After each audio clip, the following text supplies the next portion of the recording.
मैं तो ये मानता हूँ कि जब बच्चों की शादी है या जब वो रिलेशनशिप में जा रहे हैं, इवन हस्बैंड वाइफ ना होकर बॉयफ्रेंड गर्लफ्रेंड भी हैं, तब भी उन्हें सीखना चाहिए कि मेल साइकोलॉजी कैसे काम करती है, फीमेल साइकोलॉजी कैसे काम करती है। ज़्यादातर लोगों को हमारे स्कूल कॉलेज में, मतलब हमारा बदकिस्मती कहेंगे कि हमारा एजुकेशन सिस्टम उन्हें वो चीज़ें नहीं सिखाता कि वो लाइफ के लिए रेडी हो जाएँ।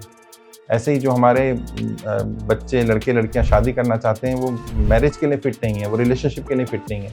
कारण क्या है? वो फिजिकली तो डेवलप हो गए हैं उतने, लेकिन मेंटली डेवलप नहीं हुए, साइकोलॉजी डेवलप नहीं हुई। उनको ये मालूम ही नहीं है कि फीमेल क्या चाहती है, और जब कोई फीमेल कुछ बोल रही है तो उसका अर्थ क्या है। मैं नाराज़ हूँ, मैं बात नहीं करना चाहती। तो एक्चुअली वो ये नहीं कह रही मैं बात नहीं करना चाहती, वो ये कह रही है मैं आपसे बहुत प्यार करती हूँ, आज मैं बहुत परेशान रही हूँ, कम से कम मेरी बात सुन लीजिए। लेकिन क्योंकि उसे वो शब्द नहीं आते हैं, तो वो अपना गुस्सा दिखा रही है, लेकिन वो गुस्सा नहीं है। अच्छा, मेल साइकोलॉजी क्या कहती है? जब मेल कहता है कि मैं नाराज़ हूँ, मुझे बात नहीं करनी, तो मेल एक्चुअल में यही कह रहा होता है। लेकिन फीमेल क्या सोचती है? अच्छा, जब मैं ऐसा कहती हूँ मैं नाराज़ हूँ, मुझे बात नहीं करनी, तो एक्चुअली मैं बात करना चाहती होती हूँ। तो फीमेल क्या करती है? फीमेल उसको और पास आती है कि नहीं सुनो तो सही, बताओ तो सही क्या हुआ। अमेरिका की कहानी है, वो अपने घर में हॉट डॉग बनाती थी छोटे, जबकि हॉट डॉग का साइज़ काफ़ी बड़ा होता है, 6 इंच 7 इंच का होता है, वो छोटे 2 इंच 3 इंच के। तो उससे पूछा कि भाई आप ऐसा क्यों करते हो? कहते मैंने तो ऐसे ही सीखा है। अच्छा, उनकी मदर से मिले, क्योंकि माँ से ही सीखती है बेटी ज़्यादातर। तो मदर से पूछा, भाई आपकी बेटी छोटे हॉट डॉग बनाती है, आपने ऐसा क्यों सीखा है? कहती है मैं भी छोटे बनाती थी, क्योंकि मैंने भी ऐसे ही सीखा। अच्छा, वो उनकी मदर से मिले, बाई चांस उनकी नानी भी जिंदा थी, उनसे मिले कि भाई आपने छोटे हॉट डॉग क्यों सीखा अपनी बेटी को भी और अपनी नाती को भी? कहती मेरी कढ़ाई छोटी थी कि either don't enter into relationship and even if बहुत लगे कि नहीं बिना उसके नहीं चलेगा, रहना है, तो एक तय करके जाओ कि हमें एक्सेप्टेंस करना पड़ेगा, उसकी कमियों को, अच्छाइयों को, सबको स्वीकार करना पड़ेगा। ये तो मैं बोलता हूँ, जो हमारे एंटरप्रेन्योर्स आते हैं, कहते हैं साहब मैं बिजनेस को देखूं कि घर को देखूं। मैंने कहा बिजनेस किसके लिए देख रहे हो? कह रहे बीवी बच्चों के लिए। मैंने उनको तो लग रहा है तुम अपने लिए देख रहे हो। 18 घंटे जब तुम ऑफिस में बिताओगे और रात को लेट पहुंच रहे हो और उस समय भी आप ऑफिस का काम लेके बैठ जाओगे, तो फिर वाइफ को क्या लगेगा कि यार हमारे लिए थोड़ी हो रहा है। और कई सास ऐसी भी हो गई आज की डेट में, जो नई जनरेशन के आई हैं, वो तो जैसी बहू आई सब कुछ उसको दे दिया, बेटा अब तू ही सब कुछ है, तू ही मालिक है, तू ही सब कुछ है। और वो भी गलत है। फिर वो बहू सर पे चढ़ जाती है, अच्छा अब तो सास भी पूछ के बहू से पानी पी रही है कि बेटा पानी पी लूं क्या फ्रिज से तेरे। अरे welcome to the another episode of It's Real Talk podcast for you. आज के एपिसोड में हम बात करेंगे उस चीज की जो बहुत ज्यादा जरूरी है। आज की इस भागदौड़ भरी जिंदगी में हम हर चीज अचीव करना चाहते हैं, हर चीज पाना चाहते हैं, पर कहीं ना कहीं हमारे रिलेशनशिप्स सफर कर रहे हैं, हैम्पर हो रहे हैं। आज के इस पॉडकास्ट में आप जानेंगे कि कैसे अपने रिलेशनशिप्स को हम बेटर कर सकते हैं, कैसे वर्क और रिलेशनशिप में बैलेंस क्रिएट कर सकते हैं। तो चलिए जल्दी से स्टार्ट करते हैं हमारा आज का episode. Let's welcome our today's guest. आज मैं बहुत एक्साइटेड हूँ हमारे गेस्ट का वेलकम करने के लिए। तो चलिए स्वागत करते हैं। हमारे साथ हैं मिस्टर शहनवाज चौधरी भारतीय जी, जो कि रिच पीपल ग्रुप के फाउंडर हैं और आज अपना भंडार लेकर आ गए हैं नॉलेज का, ढेर सारा ज्ञान का, कि कैसे हमारे रिलेशनशिप्स को बेटर करेंगे। Hello and welcome sir. बहुत बहुत शुक्रिया, धन्यवाद। तो sir we are very happy. और जैसा कि हमने स्टार्ट किया है कि रिच पीपल ग्रुप, तो सर रिच पीपल ग्रुप क्या है और इससे हमारे रिलेशनशिप्स का क्या? देखिए, रिच पीपल ग्रुप तो हमारा एक बिजनेस ग्रुप है, जिसमें हम लोग जो एंटरप्रेन्योर्स होते हैं, बिजनेस ओनर्स हैं, छोटे बड़े सभी तरह के, उनको हम लोग उनका मनी मैनेजमेंट, फाइनेंशियल मैनेजमेंट सिखाते हैं। लेकिन मैंने देखा कि जब पैसा तो आ जाता है लोगों के पास, बिजनेस भी कर लेते हैं, जॉब भी ठीक कर रहे होते हैं, लेकिन रिलेशनशिप ठीक नहीं रहते हैं। और ऐसे पैसे का, ऐसी चीज़ों का क्या फ़ायदा कि परिवार ही साथ नहीं है। तो फिर हमने तय किया कि उनको हम रिलेशनशिप मैनेजमेंट भी सिखाएं, जिसमें सिर्फ रिलेशनशिप ये नहीं कि फैमिली रिलेशनशिप, इसमें स्टाफ और ओनर के बीच का रिलेशनशिप क्या होना चाहिए, हमारे बाकी रिलेशन से किस तरह से हमें संबंध बनाने हैं, प्रोटोकॉल क्या होना चाहिए। जो MPMLS को हम लोग सिखाते हैं कि भाई आप सांसद बन गए, विधायक बन गए, लेकिन कल को आपके बच्चे, आपके परिवार के लोग, रिश्तेदार, वो प्रोटोकॉल फॉलो कर रहे हैं कि नहीं कर रहे हैं, उसका ध्यान रखना जरूरी है। तो इसलिए हम लोग इसमें ट्रेनिंग देते हैं कि कम से कम उनके रिलेशन ठीक हो जाए। तो सर मेरा आपसे सबसे पहला सवाल ये है कि आप पॉलिटिकल एडवाइसेस देते हैं, मैनेजमेंट सिखाते हैं, बिजनेस मैनेजमेंट सिखाते हैं, ट्रेनिंग देते हैं, तो इसमें आपको रिलेशनशिप ट्रेनिंग का थॉट कैसे आया, कैसे जैसे मैंने अभी बताया, क्या होता है कि जब आप बहुत कुछ कर रहे होते हैं, तो आपका बहुत सारा समय बहुत सारी ऐसी जगह लग रहा होता है जो फैमिली को ऐसा लगता है कि हमारा समय हमें मिलना चाहिए। खासकर से जो अभी यंग हैं, जिनकी अभी शादी हुई है, अब पॉलिटिशियन बन गए, अब मेंबर ऑफ पार्लियामेंट, तो 24/7 पब्लिक के बीच में रहता है। ऐसे बिजनेसमैन, जिसने नया बिजनेस शुरू किया, उसको फैमिली को समय नहीं दे पाएगा। फैमिली को लगेगा कि वो हमें समय नहीं दे रहा है और वो ये बोलेगा कि मैं आपके लिए कर रहा हूँ। तो रिलेशनशिप में एक डिस्टर्बेंस शुरू हो जाता है। तो जब हमने देखा कि हम उनको ट्रेन तो कर रहे हैं, लेकिन रिजल्ट क्यों नहीं आ रहा है, तो पता चला कि वो मेंटली उन्हें सेटिस्फेक्शन नहीं है, घर में इश्यूज चल रहे हैं। यहाँ से हमने बहुत पॉजिटिव करके भेज दिया, अब घर में तो उसे ज़्यादातर समय गुजारना है, अब वो वहाँ नेगेटिव हो गया। वाइफ अलग बोल रही है, बच्चे अलग बोल रहे हैं, माता-पिता अलग तरह से बोल रहे हैं, उसको टोन मारी जा रही है। कई बार उसकी अचीवमेंट्स पर सेलिब्रेशन नहीं हो रहा जितना होना चाहिए, उसको मोटिवेट नहीं किया जा रहा, तो व्यक्ति डिमोटिवेट हो जाता है। आप अच्छा कर रहे हैं और आपको कोई अप्रिशिएट ही नहीं कर रहा। और मैं मानता हूँ दिव्या, सबसे बड़ा दुःख ये होता है कि आप कुछ अचीव करें और आपके पास उसको सेलिब्रेट करने वाला कोई अपना ना हो। ये बहुत बड़ा दुःख होता है। और मैंने जीवन में कुछ ऐसी घटनाएँ देखी, तो मैंने तय किया कि नहीं, कम से कम मैं लोगों को बताऊँगा कि भई क्यों ज़रूरी है, पैसा भी ज़रूरी है, नाम, इज़्ज़त, शोहरत सब ज़रूरी है, लेकिन वो परिवार भी ज़रूरी है। तो इसलिए हमने तय किया कि हम ये शुरू करें। राइट, क्योंकि सर बिल्कुल सही कहा आपने कि जो भाग-दौड़ भरी हमारी लाइफ़स्टाइल है आजकल, स्पेशली यंगस्टर्स, तो हम लोग बहुत ज़्यादा अचीव करना चाहते हैं और कहीं न कहीं जो हमारी रूट्स हैं या जो हमारी फैमिली है उसको हम पीछे छोड़ देते हैं। बट सर, क्या ऐसा भी पॉसिबल है कि अगर कोई भी रिश्ता है या कपल है कोई, अगर इनका रिलेशन बहुत खराब हो चुका है, तो उसको कैसे मधुर बनाया जाए, उसको कैसे इम्प्रूव कर सकते हैं? देखिए, पहली बात तो कोशिश ये होनी चाहिए, मैं तो ये मानता हूँ कि जब बच्चों की शादी है या जब वो रिलेशनशिप में जा रहे हैं, इवन हस्बैंड वाइफ ना होकर बॉयफ्रेंड गर्लफ्रेंड भी हैं, तब भी उन्हें सीखना चाहिए कि मेल साइकोलॉजी कैसे काम करती है, फीमेल साइकोलॉजी कैसे काम करती है। ज़्यादातर लोगों को हमारे स्कूल कॉलेज में, मतलब हमारा बदकिस्मती कहेंगे कि हमारा एजुकेशन सिस्टम उन्हें वो चीज़ें नहीं सिखाता कि वो लाइफ़ के लिए रेडी हो जाएँ। जैसा एक बड़े एंटरप्रेन्योर हैं, इन्फोसिस के चेयरमैन, उन्होंने कहा था कि हमारे जो ग्रेजुएट्स हैं वो इंडस्ट्री फिट नहीं है। ऐसे ही जो हमारे बच्चे, लड़के-लड़कियाँ शादी करना चाहते हैं, वो मैरिज के लिए फिट नहीं है, वो रिलेशनशिप के लिए फिट नहीं है। कारण क्या है? वो फिज़िकली तो डेवलप हो गए हैं उतने, लेकिन मेंटली डेवलप नहीं हुए। साइकोलॉजी डेवलप नहीं हुई। उनको ये मालूम ही नहीं है कि फीमेल क्या चाहती है और जब कोई फीमेल कुछ बोल रही है तो उसका अर्थ क्या है? जब कोई मेल बोल रहा है, जैसे कोई फीमेल कहती है कि भई मैं नाराज़ हूँ, मैं बात नहीं करना चाहती। तो एक्चुअली वो ये नहीं कह रही मैं बात नहीं करना चाहती। वो ये कह रही है मैं आपसे बहुत प्यार करती हूँ, आज मैं बहुत परेशान रही हूँ, कम से कम मेरी बात सुन लीजिए। लेकिन क्योंकि उसे वो शब्द नहीं आते हैं, तो वो अपना गुस्सा दिखा रही है, लेकिन वो गुस्सा नहीं है। अच्छा, मेल साइकोलॉजी क्या कहती है? जब मेल कहता है कि मैं नाराज़ हूँ, मुझे बात नहीं करनी, तो मेल एक्चुअल में यही कह रहा होता है। लेकिन फीमेल क्या सोचती है? अच्छा, जब मैं ऐसा कहती हूँ मैं नाराज़ हूँ, मुझे बात नहीं करनी, तो एक्चुअली मैं बात करना चाहती होती हूँ। तो फीमेल क्या करती है? फीमेल उसको और पास आती है कि नहीं, सुनो तो सही, बताओ तो सही क्या हुआ? अब प्रॉब्लम ये है कि मेल जब कह रहा है कि मुझे अकेला छोड़ दो, तो एक्चुअली उसे अकेला छोड़ देना चाहिए। उसे अच्छा लगता है। फीमेल जब कहती है मुझे अकेला छोड़ दो, उसे अकेला नहीं छोड़ना चाहिए। अब ये बातें कोई बताता नहीं है। अच्छा, जब पता चलती है तब तक बहुत देर हो जाती है। तो इसलिए हमने शुरू किया है, जो एंटरप्रेन्योर्स हैं हमारे, एमपी एमएलएज़ हैं और जो बिज़नेसमैन हैं, उनके बच्चों को हम ट्रेन कर रहे हैं। बिफोर मैरिज वो ट्रेनिंग कराते हैं। वो अगर 18 साल से बड़ा लड़का लड़की है तो उसको सिखाते हैं कि बेटा जाओ मेल साइकोलॉजी, फीमेल साइकोलॉजी सीख कर आओ, ताकि तुम्हें पता रहे कि जब कोई मेल कुछ कहता है तो क्या कहना चाह रहा है, फीमेल कुछ कह रही है। और ये तो मैंने एक एग्जांपल दिया, ऐसे पचासों एग्जांपल है जिसमें कभी पता ही नहीं चल पाता कि फीमेल एक्चुअल में चाहती क्या है।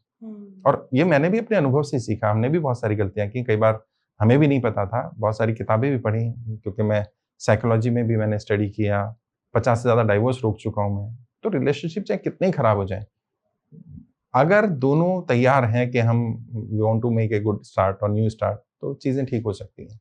बट मेन प्रॉब्लम साइकोलॉजिकल है ये इसका बाकी चीज़ों से, फाइनेंस से या बाकी चीज़ों से उतना संबंध नहीं है, सोच से बड़ा संबंध है। And also ego sir, I think ego भी बात की बात है। पहली चीज़ है साइकोलॉजी। अगर हम एक दूसरे को साइकोलॉजिकली, मतलब वो कहते हैं ना कि हमारी कंपैटिबिलिटी मेंटली स्ट्रांग होनी चाहिए। मेंटली अगर हम स्ट्रांग कनेक्टेड हैं एक दूसरे से, तो फिर वो चीज़ें सेकेंडरी हैं। ईगो तो दोनों में रहता है, मेल ईगो भी है आज की डेट में, और मेल ईगो तो आज से थोड़ी है। आपको तो पता है कि समाज ने महिलाओं को कितना दबा कर रखा हमेशा से ही, तो मेल ईगो तो रहता ही है।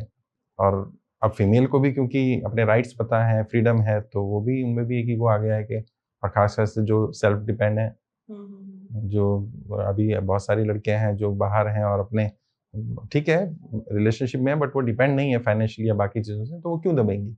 और दबना भी किसी को भी, या मेल हो या फीमेल हो, दबने का तो कोई सेंस नहीं बनता। मैं मानता हूँ कि हम इक्वल हैं और हमें बराबरी का अधिकार मिलना चाहिए, लेकिन अगर ईगो भी है तो उसे भी समाप्त किया जा सकता है।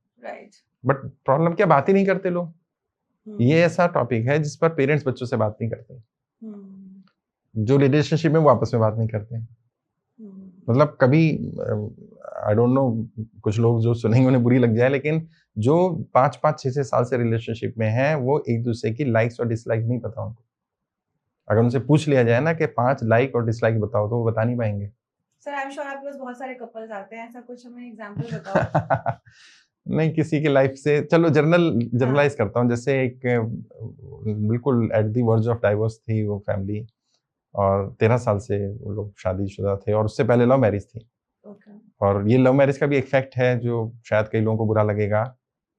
10 साल तो छोड़ दीजिए, अगर 5 साल बाद भी जिन लोगों ने लव मैरिज किया उनसे दोबारा पूछा जाए कि क्या आप इसी लड़के या लड़की से शादी करेंगे, तो मैं लिख कर दे सकता हूँ 90% यही, नहीं मैं नहीं करूंगा इससे, कि दोबारा भी यही गलती थोड़ी करनी है। मतलब फिर ऐसा क्या हुआ, तो कुछ गलतियां हुई।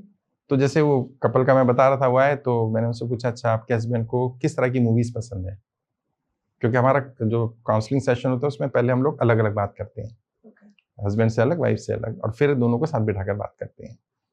वो भी उनकी सहमति से। अगर कई बार ऐसा होता है वो चाहते हैं कि नहीं हम फर्स्ट मीटिंग में साथ नहीं बैठेंगे क्योंकि दोनों अलग अलग रह रहे हैं, तो फिर हम उनको 2-3-4 मीटिंग के बाद साथ बिठाते हैं। तो मैंने पहले वाइफ से पूछा हस्बैंड के बारे में, उनकी फेवरेट डेस्टिनेशन कौन सी है, रिलेशनशिप में उन्हें क्या पसंद है, किस तरह का मूड उनको, क्या चीज़ें गुस्सा करती हैं, क्या चीज़ें खुशी देती हैं। कुछ चीज़ें सही बताई, 90% चीज़ें गलत बताई। वहीं जब हस्बैंड से पूछा गया तो वहाँ भी ऐसा ही था। वो भी नहीं बता पाए उनकी वाइफ को कौन सी मूवी, किस तरह की मूवी ज़्यादा पसंद है। अच्छा, सबसे फेवरेट मूवी कौन सी है, सबसे फेवरेट खाना कौन सा है उनकी वाइफ का, वाइफ को कहाँ जाना पसंद है, किस कलर के कपड़े पसंद, मतलब कलर तक नहीं बता पाए। सर मैं जैसे लाइव इवेंट्स होस्ट करती हूँ तो मैं एक एक्टिविटी कराती हूँ कभी कभी कपल्स की, तो मैं कपल्स को आगे पीछे खड़ा कर देती हूँ, जिधर वाइफ का मुंह और दोनों का फेस दूसरी तरफ है। मैं हस्बैंड से ये पूछती हूँ आपकी बीवी ने कौन से कलर के कपड़े पहने हैं, आज पहने हैं, और वो नहीं बता पाएंगे, नहीं बता। हाँ, ये मतलब मैं एक साइकोलॉजिस्ट तो समझता हूँ कि क्यों नहीं हो रहा है ऐसा, उसका रीजन तो चलो खैर हम ट्रेनिंग में सिखाते ही हैं, लेकिन ये बेसिक प्रॉब्लम्स है। सोचिए एक डाइवोर्स का केस आया, वो ये कहती हैं लेडी, और मैं उनको गलत नहीं कह रहा हूँ, कहती मेरे हस्बैंड जो हैं वो जब वॉशरूम जाते हैं तो पेस्ट और सारी चीजें ऐसे फैला देते हैं, मुझे गुस्सा आता है, और 10 साल से हमारी इसी बात पर लड़ाई है। छोटी सी बात है। मैं उनको कहता हूँ भैया तो आप एडजस्ट कर लो, कहते नहीं मुझे घिन आती है क्योंकि मैंने अपने घर में ये सब नहीं देखा है, मैं चाहती हूँ चीजें प्रॉपर होनी चाहिए। और मैं ये कहती हूँ कि ठीक है आप अगर नहीं कर सकते हैं तो मेड है उसको बोल दो, वॉशरूम जाने के बाद बोल दो, खुद भी नहीं करना है और दूसरे को नहीं बोलना है, और बार बार फिर एक ही चीज के लिए टोका जाए। अच्छा, जब हस्बैंड से बात की तो कहते हैं मेरे घर में तो ऐसे ही होता है, ये आई है ना दूसरे घर से, अब क्योंकि अपब्रिंगिंग ऐसी है। एक कहानी थी, एक लेडी, अमेरिका की कहानी है, वो अपने घर में हॉट डॉग बनाती थी छोटे, जबकि हॉट डॉग का साइज काफी बड़ा होता है, 6 इंच 7 इंच का होता है, वो छोटे 2 इंच 3 इंच के।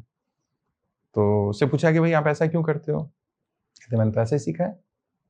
अच्छा, उनकी मदर से मिले, क्योंकि माँ से सीखती है बेटी ज्यादातर, तो मदर से पूछा भाई आपकी बेटी छोटे हॉट डॉग बनाती है, आपने ऐसा क्यों सीखा है, कहते मैं भी छोटे बनाती थी क्योंकि मैंने भी ऐसे सीखा। अच्छा, उनकी मदर से मिले, बाई चांस उनकी नानी भी जिंदा थी, उनसे मिले कि भाई आपने छोटे हॉट डॉग क्यों सीखा अपनी बेटी को भी और अपनी नाती को भी, कहती मेरी कढ़ाई छोटी थी। अच्छा। अब सोचिए, अरे उनकी कढ़ाई छोटी थी इसलिए छोटे बना दी थी, तुम्हारी तो कढ़ाई बड़ी होगी लेकिन तुम्हारा क्योंकि हमारे सबकॉन्शियस माइंड में बैठ गया। मैं अपने घर से जो सीख करके आया हूँ, आप कितनी ही कोशिश कर लीजिए कि मैं उसको बदल लूं, जब तक आपको सिस्टम ना पता हो कि पुरानी मेमोरीज को इरेज कैसे करना है और नई को डालना कैसे, तब तक आप ठीक नहीं कर पाएंगे। इसलिए जो कपल्स शिकायत करते हैं मैंने समझा के थक गई, मैं समझा के थक गया, लेकिन ये चीज ठीक नहीं करता या नहीं करती, तो वो कारण गलती उसकी भी नहीं है, राइट।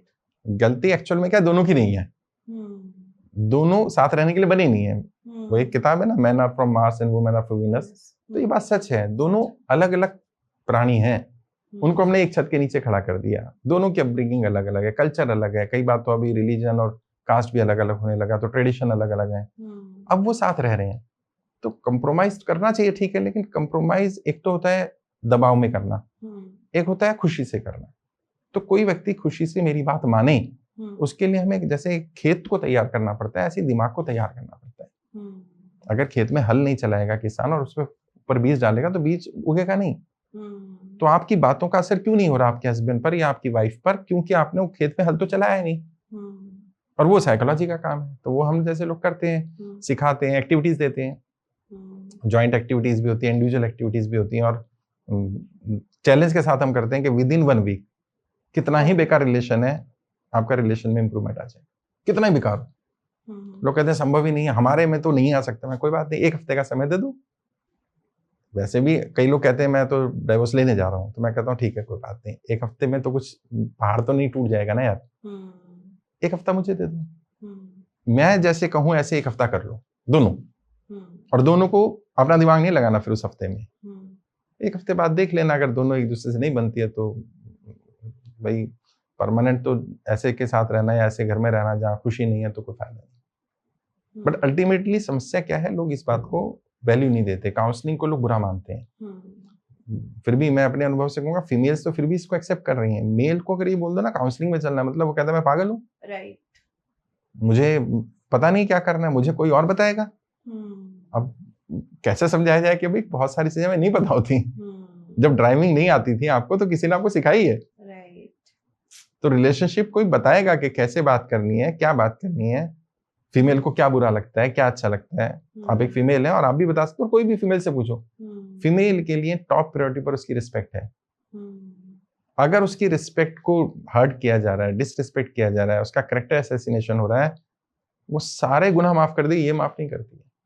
और ये मैं अपने व्यक्तिगत, मतलब कहते हैं ना गड्ढे में गिर के आए हम लोग, हमसे गलतियां हुई हैं कि हमने वो शब्द बोले जो हमारे कहने का अर्थ नहीं था, और रिलेशनशिप खराब होना शुरू हो गया। बाद में समझ में आया यार ये क्या हुआ, मैंने तो ये चाहा ही नहीं था। लेकिन कई बार देर हो जाती है, कई बार समझ में आ जाता है।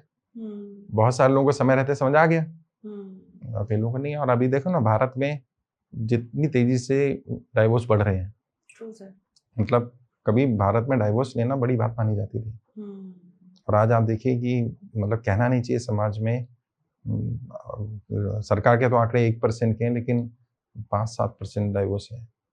सर अगले दिन शादी के डिवोर्स, हाँ डिवोर्स हो रहा है। वो तो खैर कई रीजन है उसके, क्योंकि पहले ही अफेयर है उनका, शादी वहाँ नहीं हो रही है, वो भी रीजन है। लेकिन ये बड़ा चैलेंज है, और समाज को कोई हम जैसा आप जैसा आके ही समाज को रोक सकता है, नहीं तो ये तो हमारा समाज ही समाप्त हो जाएगा। हम अमेरिकन कल्चर नहीं है भाई, भारत की एक संस्कृति है, कल्चर है, हमें उसके हिसाब से चलना होगा।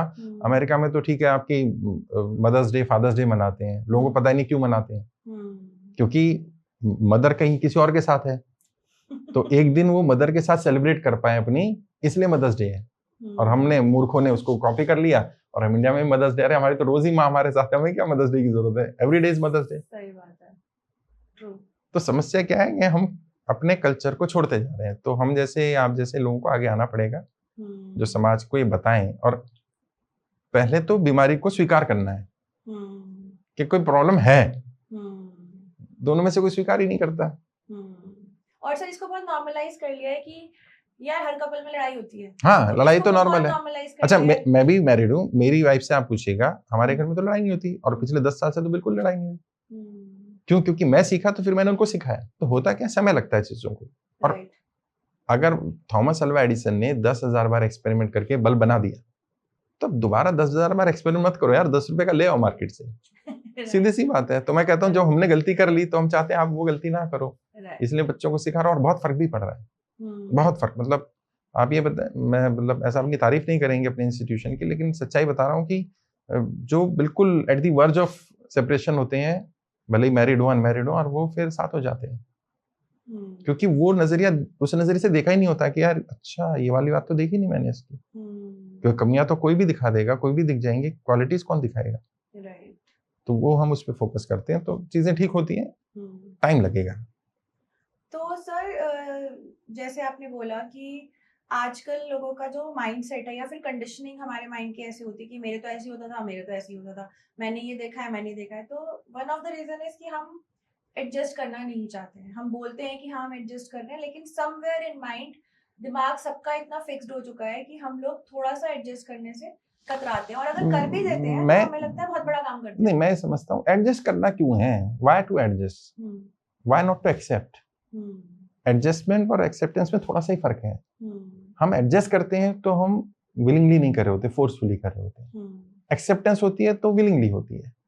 भाई मैं आपको वैसे ही क्यों नहीं स्वीकार कर सकता जैसे आप हो, या आप मुझे या कोई भी किसी को, दो लोग हैं जो किसी भी ऑफिस में काम करते हैं, हम उसको वैसे ही क्यों नहीं स्वीकार कर लेते हैं। मैं बोलता हूँ हमेशा रिलेशनशिप आर इन पैकेज। जैसे आप कहीं जॉब करते हैं तो एक पैकेज मिलता है, उसमें क्या है, कुछ सैलरी होगी, पर्क्स होंगे और कुछ रिस्पॉन्सिबिलिटीज भी होंगी। अब आपको नहीं, मैं सैलरीज पर्क्स तो ले लूंगा या ले लूंगी, लेकिन I will not take responsibilities, ऐसा तो नहीं होता है।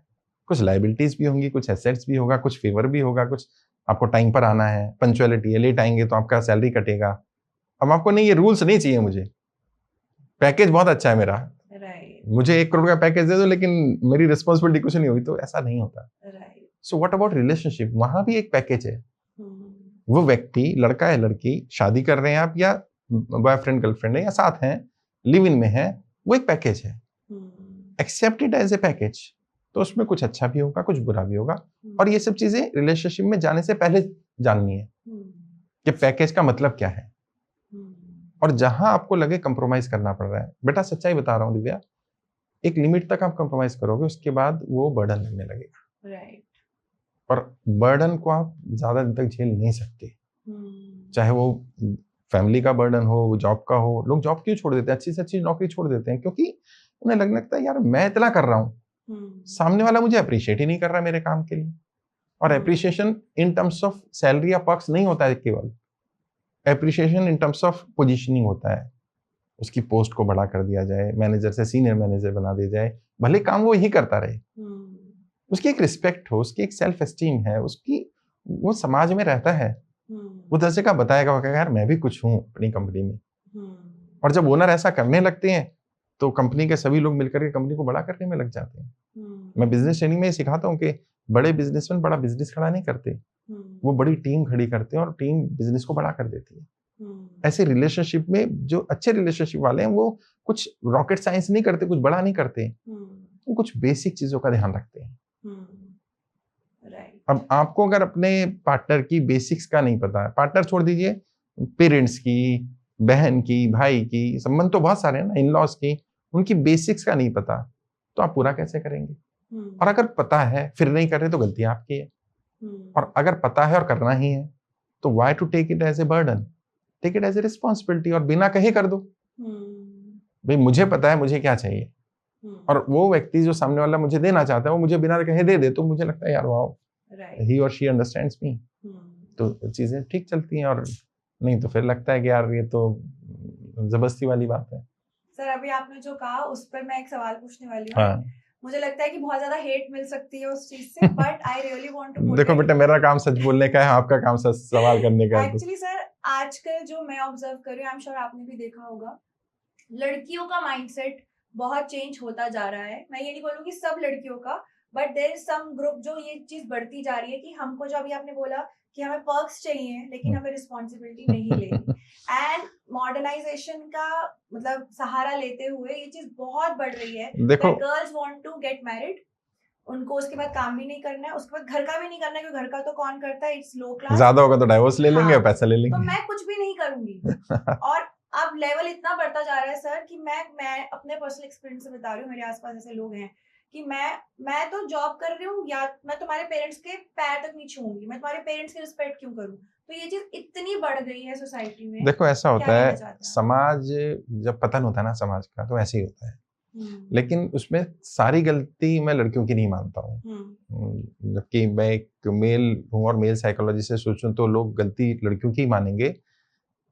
आप किसी को अगर लंबे समय तक दबा कर रखेंगे तो जब उसे मौका मिलेगा ना, तो 2 विकल्प होंगे उसके पास, या तो वो उस गलती को माफ कर दे और ठीक हो जाए, नॉर्मल चले, या फिर वो बदला ले। मुझे ऐसा लगता है समाज ने महिलाओं को जो इतने लंबे समय तक दबा कर रखा, वो शायद उनका गुस्सा निकल रहा है। अब आप ये कह सकते हो कि उन्हें थोड़ी दबा के रखा, अरे महिला तो महिला है, वो एक कम्युनिटी है पूरी। उसने अपनी माता को देखा, अपनी नानी को भी देखा, और जो उनको दे दिया गया, मतलब अब ये भी कंट्रोवर्शियल बात है, लेकिन सच्चाई है, इतिहास में आप पढ़ेंगे तो जो उनके श्रृंगार कहे जाते हैं वो एक्चुअल में श्रृंगार नहीं थे, वो उनकी बेड़ियां थी। तो पहले बेड़ियां डाली गई, फिर बेड़ियों को बोल दिया गया नहीं चूड़ियां हैं, तो नहीं तो ये तो पायल है, नहीं तो ये है, ताकि फीमेल कहीं जाए। पहले पैरों में बड़े बड़े घुंघरू डाले जाते थे ताकि जाए तो जहां तक कानों में आवाज आ रही, यानी हमारी रीच में है। जैसे कानों से आवाज आनी बंद हुई, मतलब अब वो रीच से बाहर हो गई। इसलिए उसको दबा कर रखो कि फीमेल बाहर ना निकल जाए, आउट ऑफ कंट्रोल ना हो जाए। और इसमें रिलीजियस पॉइंट भी डाला गया, मतलब कहना नहीं चाहिए, लेकिन कई धर्मों में तो गुलाम बना लिया गया महिलाओं को।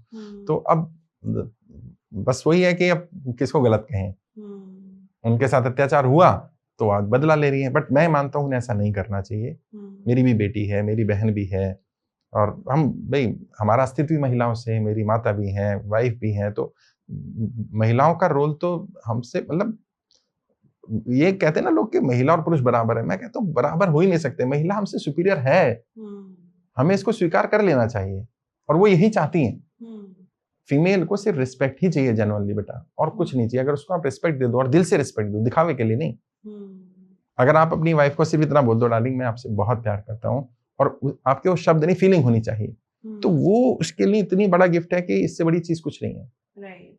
लेकिन लोग ये शब्द नहीं बोलते, और बोलते हैं तो फॉर्मेलिटी करते हैं, और फॉर्मेलिटी कर रहे होते हैं। तो फीमेल के साथ क्या है, उसका सिक्स सेंस बड़ा स्ट्रांग है, वो पकड़ लेती है। राइट। आप फीमेल से चोरी करिए, फीमेल से छुपाइए, एक्स्ट्रा मैरिटल अफेयर में जाइए, मतलब वो उसका सिक्स सेंस है, उसका एंटीना चालू रहता है, और वो पकड़ लेगी फीमेल को कोई किस सेंस से देख रहा है। वो जब ये जज कर लेती है कि उसकी आंखों में बहन वाला प्यार है, हस्बैंड वाला, या गलत वाला, या माता पिता वाला, जब वो ये देख लेती है या जज कर लेती है, वो टच को, सेंसेस को फील कर लेती है कि जब मेरे सर पर हाथ फेरा गया तो वो किस तरह का प्यार है, तो क्या फीमेल ये चीजें नहीं देखेगी? वो देख लेगी, या तो वो इग्नोर करेगी या वो रिबेल करेगी। रिबेल अगर करने पे आ जाए तो भाई काली भी बन सकती है, दुर्गा भी बन सकती है, तो फिर उसे लक्ष्मी बने रहने दो, क्यों उससे पंगे लेने। और फिर माता पिता को अपने बच्चों को, लड़कियों को और लड़कों को भी ये सिखाना चाहिए कि either don't enter into relationship, and even if बहुत लगे कि नहीं बिना उसके नहीं चलेगा, रहना है, तो एक तय करके जाओ कि हमें एक्सेप्टेंस करना पड़ेगा, उसकी कमियों को, अच्छाइयों को, सबको स्वीकार करना पड़ेगा। और जो ट्रेडिशन है, जैसे आपने कहा पैर नहीं छूना, ये नहीं करना, वो नहीं करना, ये सब चीजें पहले ही बता दो भाई। अभी तो अरेंज मैरिज बहुत कम हो रही है, लव कम अरेंज है, या पहले से ही मिल लेते हैं, तो पहले ही बता दो मेरे घर में ये कल्चर है। या तो वो एक्सेप्ट कर लेगा या कर लेगी, नहीं करेगा तो ठीक, या तो वो कर लो फिर आप एक्सेप्ट कर लो, या आप एक्सेप्ट कर लो कि ठीक है भाई वो नहीं करेगी बात। तो चीजें खराब नहीं होंगी। और आप दोनों जो भी पार्टनर्स हैं, जो भी सुन रहे हैं, आप दोनों के बीच में कोई तीसरा, कोई भी तीसरा हो ना, वो तीसरा ही है। आपकी मदर हो लड़की की या लड़के की, फादर हो, वो थर्ड पर्सन ही है। और at the end of the day जब आपको कोई दिक्कत परेशानी आएगी, कोई तीसरा नहीं खड़ा होगा। कड़वी है बेटा ये सच्चाई है, लेकिन कोई नहीं खड़ा होगा। आप बीमार होंगे, परेशान होंगे, तो आपका पार्टनर अगर वो लॉयल है, वही आपके साथ खड़ा होगा। तो उसको मेंटेन करें, तो मैं समझता हूँ उतनी खराब नहीं होंगी चीजें। बट जैसे मैंने कहा, दोनों साथ रहने के लिए तो नहीं बने, तो अब दो ऐसे लोग जो साथ रहने के लिए नहीं बने, उन्हें साथ रखना, यही अपने आप में टास्क है। सही बात है सर, आपने बिल्कुल सही कहा कि दोनों के बीच में कोई तीसरा नहीं आना चाहिए, वो थर्ड ही है। लेकिन जो पिक्चर सामने आती है, दैट इज ऑल्सो समवेयर बहुत हद तक हुआ है लड़कियों के साथ गलत, पास्ट में हुआ है, अभी भी हो रहा है। हाँ, हो रहा है, बहुत ज्यादा हो रहा है। और पिक्चर में हमेशा जो दिखाई दिया जाता है वो ये दिखाई जाता है क्योंकि लड़के के पेरेंट्स होते हैं, लड़के की फैमिली वो हाईलाइट हो जाती है। But somewhere there is also a cause जो कि दिखाई नहीं दे रहा है, दैट इज लड़की की फैमिली। तो एक लड़की की फैमिली का जो कि कहने को इनडायरेक्ट इन्फ्लुएंस है, लेकिन वो बहुत डायरेक्टली होता है। नहीं बेटा, इनडायरेक्ट नहीं है। मैं समझता हूँ कि रिलेशनशिप खराब होने में, मेरा अपने अनुभव से बता सकता हूँ, 60-70% रोल मदर और बहन का है लड़की की। हाँ, उनका जब उनकी फैमिली में इन्वॉल्वमेंट होने लगता है, राइट, करेक्ट, तब इश्यूज ज्यादा आते हैं। जैसे मैंने कहा थर्ड ही है, आपने एक बार घर से आ गए। वैसे तो अभी जो कल्चर शुरू हो गया वो अच्छा कल्चर है भारत के हिसाब से कि लड़का और लड़की दोनों ही आके अलग रहने लगते हैं। हाँ। और शादी के बाद दोनों ही विदा हो गए एक तरह से अपने घर से, तो वो सही कल्चर है, मैं समझता हूँ उस पर जाना चाहिए हमें। क्योंकि बच्चों को, माँ बाप को भी मानना पड़ेगा कि हमारे बच्चे हमारी संपत्ति नहीं है। इस बात को स्वीकार करने में समय लगेगा, लेकिन कर लिया पेरेंट्स ने कि वो सेपरेट हो गए, न्यूक्लियर फैमिली में रह रहे हैं, तो बहुत सारे बर्डन खत्म हो गए। लेकिन जो लड़कियां वर्किंग नहीं है, वो मदर पूछ रही है क्या खाया, हाँ। कहाँ गए, क्या कर रहे हो, और फिर वो अपने अनुभव डाल रही हैं, तो वो थोड़ा सा बात करें, बट बातों का टॉपिक ये नहीं होना चाहिए। और ये काम लड़कियों को करना पड़ेगा तो कि हमारे मम्मा, सारी फीमेल व्यूअर्स, ये आपके लिए टिप है, सजेशन। मतलब मेरी बहनें, मेरी बेटियां ही हाँ। सुन रही हैं, क्योंकि मैं तो अपना अनुभव ही बता रहा हूँ, ताकि आपका जीवन सही रहे, कि आप खुद आगे बढ़ करके बोलो अपनी मदर को, बहन को, कि नहीं मेरे घर की इश्यूज मैं हैंडल कर लूंगी, राइट, आप मुझ पर छोड़िए, जब मेरे से बाहर होगा देन आई डिस्कस। और फिर बहुत कुछ है डिस्कस करने के लिए यार। आप अपने सपनों के बारे में बात करो, अपने बचपन के, जवानी के, आगे आने वाले दिनों के, और चीजों पे बात करो, फिल्मों पर बात करो, कल्चर पर बात करो, मूवीज पर, घूमने जाने आने पर, इन पर बात कर लो। क्या बात करनी, घर में क्या बनता है, वो क्या करते हैं, कब उठते हैं, कब जाते हैं, क्या कर रहे हैं, वो आपका फैमिली है। आप उसको पोस्टर क्यों लगाना चाहते हो? राइट। और फिर आप कहो कि मेरा हस्बैंड इस पे मना करेगा, बुरा मानेगा, कोई भी बुरा मानेगा। हमारे घर में जो मेरी वाइफ है वो बहुत समझदार है इस मामले में, और उनकी मदर ने ये बात बोली थी कि बेटे तेरे घर में जो भी चल रहा है वो तेरा घर है, वो अब हमें उससे मतलब नहीं है। ये बहुत और अगर ये बात मदर ही सिखा के भेजे तो और ही अच्छा है। और अच्छा। लेकिन अब प्रॉब्लम क्या है, वो मॉडर्न मदर है। हाँ। वो तो कहती है नहीं नहीं घबराना नहीं है, मैं बैठी हूँ, आ जाना तुम।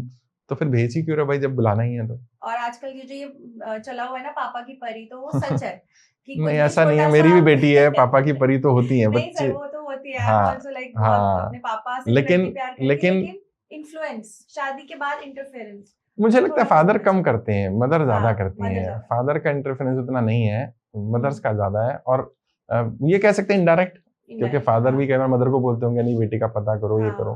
पापा की परी होना बुराई नहीं है। और हर बच्ची, मेरी बेटी मेरे लिए मेरी गुड़िया है, और मैं उसके लिए कुछ भी कर सकता हूँ। लेकिन वो एक इंसान भी है, एक ह्यूमन बीइंग भी है, एक इंडिविजुअल भी है। तो मैं उसकी अपब्रिंगिंग ऐसे ही कर रहा हूँ कि बेटे आपने अपना जीवन खुद जीना है, हम सब एड ऑन है, हम सब आपके लिए एक सपोर्टिव है, लेकिन हम आपका जीवन नहीं जी सकते। आपको अपने संघर्षों के लिए तैयार रखना है। जो एक सच्ची घटना है कि जब बंगाल में सर्कस बंद हुए, तो सर्कस में शेर हुआ करते थे। तो सरकार ने कहा भाई अब शेर तो सर्कस में नहीं रखे जाएंगे। तो उन्होंने क्या आगे, ठीक है इनको हम जंगल में छोड़ देते हैं। तो जंगल में वो शेरों को छोड़ा है। 15 दिन बाद पता चला उन शेरों को जंगली कुत्ते खा गए, शेरों को, क्योंकि उन्हें सर्वाइव करना। अब क्या हुआ, रिपोर्ट बनी, इस पर इंक्वायरी हुई कि यार शेरों को कुत्ते कैसे खा गए, ये हो ही नहीं सकता। तो रिपोर्ट में पता चला कि इन सर्कस के शेरों को सर्कस में रहते रहते शिकार करना भूल चुके थे, टाइम पर खाना चाहिए था, और ये जंगली कुत्ते जिन्हें टाइम पर खाना नहीं मिलता था, उन्होंने घेर घेर के एक एक शेर को मार दिया। तो अब आपको तय करना है कि आपको अपनी बेटी को, अपने बेटे को जंगल का शेर बनाना है कि पिंजरे का शेर बनाना है। मैं तो अपने बेटे बेटी को दोनों को जंगल का शेर बनाना चाहता हूँ कि वो अपनी लड़ाई खुद लड़े। हमसे जो सपोर्ट हो सकता है सपोर्ट दें, जो संसाधनों की सपोर्ट हो सकती है वो हमारी जिम्मेदारी है। जैसे हमारे माता पिता ने अगर हमें शिक्षा नहीं दी होती, मैं रामजस कॉलेज यूनिवर्सिटी से पढ़ा, मेरे डैड गांव से थे, विलेज से, यूपी में, वो शहर ना आए होते, उन्होंने हमें अच्छी शिक्षा ना दी होती, तो आज हम वहां नहीं होते। तो अब मेरी जिम्मेदारी बनती है कि जो मेरे माता पिता ने मुझे दिया, संस्कारों के रूप में अच्छी चीजें दी, जो शिक्षा दी, जो मेरा टेक केयर किया एक एज तक, अब मेरी जिम्मेदारी मैं बच्चों की करूं।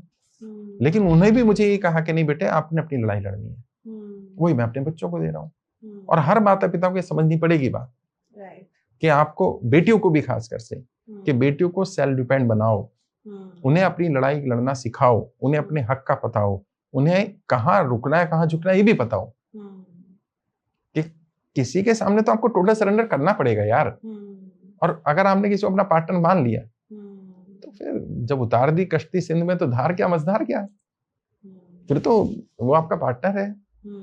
और फिर आप जो भी आपको ट्रेडिशन में है लगता है उसकी रिस्पेक्ट करो।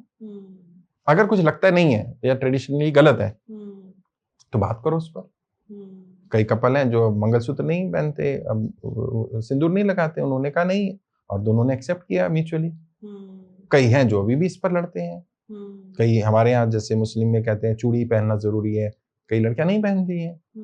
तो हस्बैंड वाइफ ने तय किया, जैसे मेरी वाइफ भी कांची चूड़ी नहीं पहनती हैं, क्योंकि मुझे लगता है जो उनकी फ्रीडम है वो उन्हें अपने हिसाब से वो तय करें, उन्हें गोल्ड पहनना है, जो करना है, जैसे भी रहना है, उनका अपना जीवन भी तो है। राइट। जब आप शादी करते हैं और आप उसमें भी मान लें कि दोनों इंडिविजुअल भी हैं, दोनों को थोड़ा पर्सनल स्पेस चाहिए तो काम हो जाएगा। लेकिन हस्बैंड को तो पर्सनल स्पेस चाहिए, वाइफ को नहीं चाहिए, तो ये तो नहीं चलेगा। और आजकल तो क्या रिलेशनशिप है, मतलब you can touch each other but you can't touch each others phone. मतलब ऐसा क्या है, मेरे फोन का लॉक बंद रहता, मतलब ऑन रहता है, मेरी वाइफ कभी भी देख सकती है, मेरी वाइफ के फोन का लॉक ऑन रहता है, कभी भी देख सकते हैं। ऐसा क्या है जो छुपाना पड़ रहा है? और अगर आपके रिलेशनशिप में जेन्युइनली कुछ ऐसा है जो आपको अपने हस्बैंड या वाइफ से छुपाना पड़ रहा है, तो आई एम सॉरी टू से ये प्योर रिलेशन तो नहीं हो सकता है। खुल के बात कर लो ना। ऐसा क्या हो जाएगा, मतलब कौन सा तूफान आ जाए और मान लो कुछ छुपा रहे हो और किसी और से पता चला। सबसे ज्यादा दुख पता है रिलेशनशिप में कब होता है? जब आपको किसी और से वो बात पता चले जो आपको लगता है कि मेरे पार्टनर को मुझे बता देनी चाहिए। राइट। ये फीलिंग ना, ये बंदे को लगता है यार मुझ पर ट्रस्ट नहीं है। और यहाँ भी मेल और फीमेल साइकोलॉजी अलग है। फीमेल साइकोलॉजी सोचती है ट्रस्ट नहीं है, मेल साइकोलॉजी क्या कहती है, यार मैं अपनी प्रॉब्लम क्यों दूं उसको। मेल साइकोलॉजी अलग सोच रही होती है, फीमेल अलग सोच रही होती है। फीमेल सोचती है मुझ पर ट्रस्ट नहीं है। तो वहां जब कम्युनिकेशन होगा तो फिर वो कम्युनिकेशन में वो गैप जो है समाप्त हो जाएगा। और इतना कम्युनिकेशन गैप है कि मतलब कई कपल्स, पता नहीं बात कैमरे पे बोलनी चाहिए कि नहीं बोलनी चाहिए, वो बात ही नहीं करते हैं एक दूसरे से।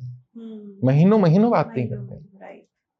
एक छत के नीचे रह रहे हैं, परिवार है, बच्चे हैं, रिलेशन में है, सब कुछ है, बट बात नहीं कर रहे। क्योंकि बात करना मतलब उनको लगता है इसने कुछ मांगा तो मैंने दे दिया, मैंने कुछ मांगा तो उसने दे दिया, ये बात हो गई हमारी। दिस इज नॉट बात। बात का मतलब होता है अकेले में बैठ के एक दूसरे का हाथ पकड़ के, और हाथ ना भी पकड़े, एक दूसरे के साथ सैर करने जाएं। टाइम ही नहीं है तो किसके लिए कमा रहे हो? ये तो मैं बोलता हूँ जो हमारे एंटरप्रेन्योर्स आते हैं, कहते हैं साहब मैं बिजनेस को देखूं कि घर को देखूं। मैंने कहा बिजनेस किसके लिए देख रहे हो? कह रहे बीवी बच्चों के लिए। मैंने उनको तो लग रहा है तुम अपने लिए देख रहे हो। 18 घंटे जब तुम ऑफिस में बिताओगे और रात को लेट पहुंच रहे हो और उस समय भी आप ऑफिस का काम लेके बैठ जाओगे, तो फिर वाइफ को क्या लगेगा कि यार हमारे लिए थोड़ी हो रहा है। फिर आप कहते हो हमारे बच्चे हमसे दूर हो गए, बच्चे हमारी सुनते नहीं है, वाइफ से हमारी बनती नहीं है। बनेगी कैसे? उसके लिए हमने किया क्या? बिजनेस के लिए हमने एफर्ट किया, रिलेशनशिप को बचाने के लिए क्या एफर्ट किया आपने? टेक इट फॉर ग्रांटेड ले लिया। And whenever you take a relationship take it to granted, तो वो खराब होगा।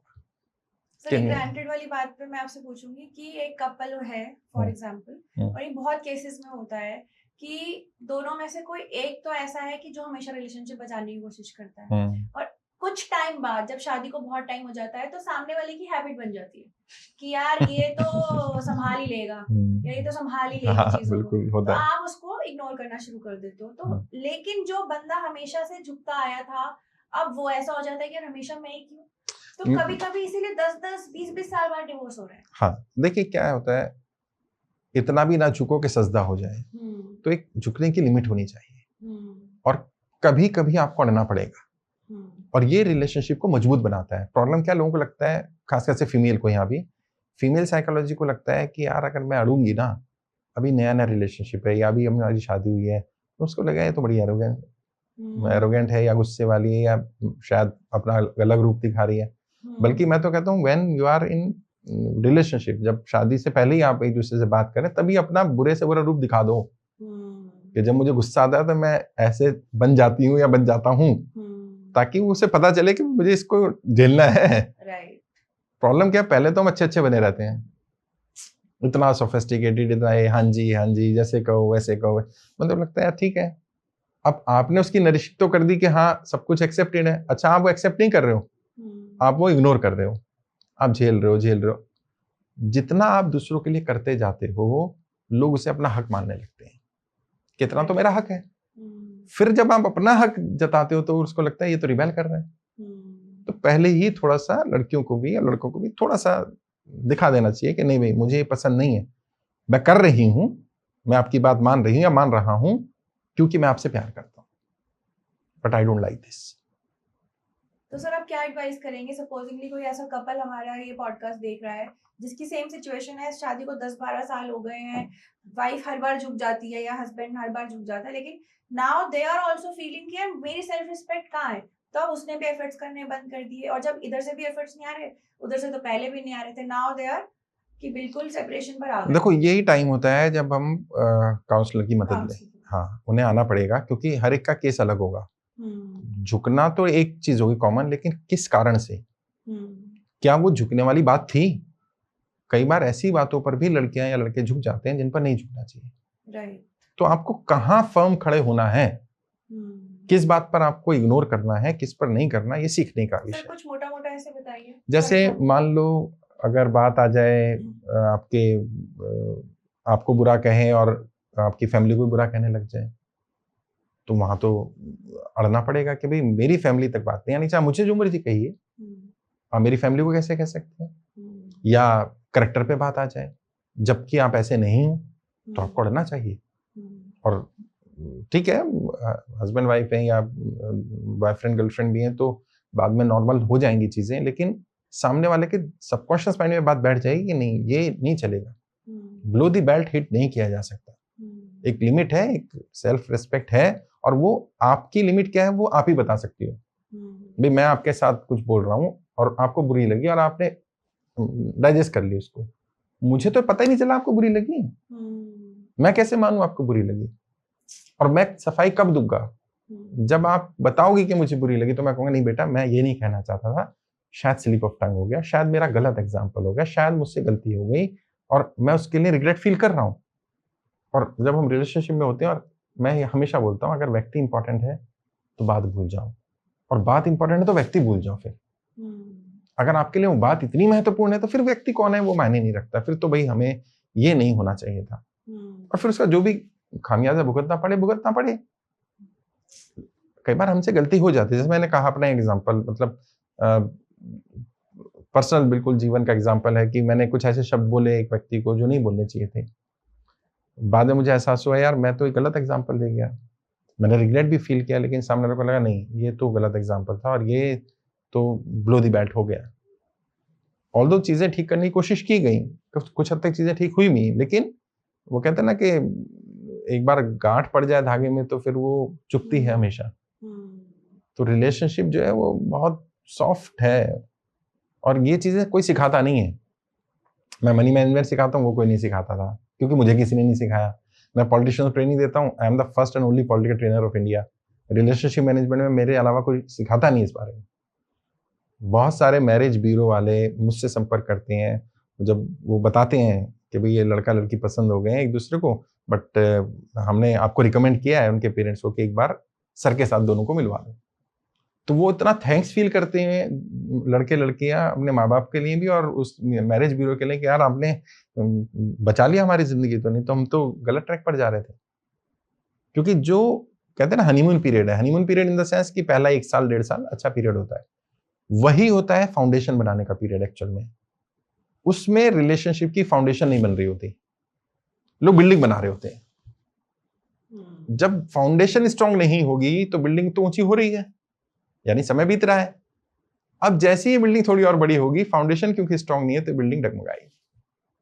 काश कि उन्हें कोई बता देता कि वो पहला 1-1.5 साल हनीमून पीरियड जो है वो एक्चुअल में फाउंडेशन का है, और उसमें फिजिकल कंपेटिबिलिटी भी मैटर करती है, उसमें मेंटल कंपेटिबिलिटी मैटर करती है, उसमें एक दूसरे की साइकोलॉजी मैटर करती है, एक दूसरे का इग्नोर करना चीजों को मैटर करता है, किन चीजों को इग्नोर नहीं करना वो मैटर करता है।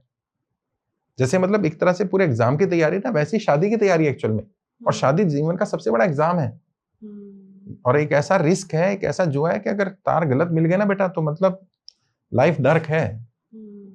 मैंने देखा है लोगों को, अच्छे लोगों को, मतलब 50-50 100-100 करोड़ के मालिक हैं और कहते हैं सब घर जाने का मन नहीं करता। बताइए क्या क्या किस काम का ये पैसा?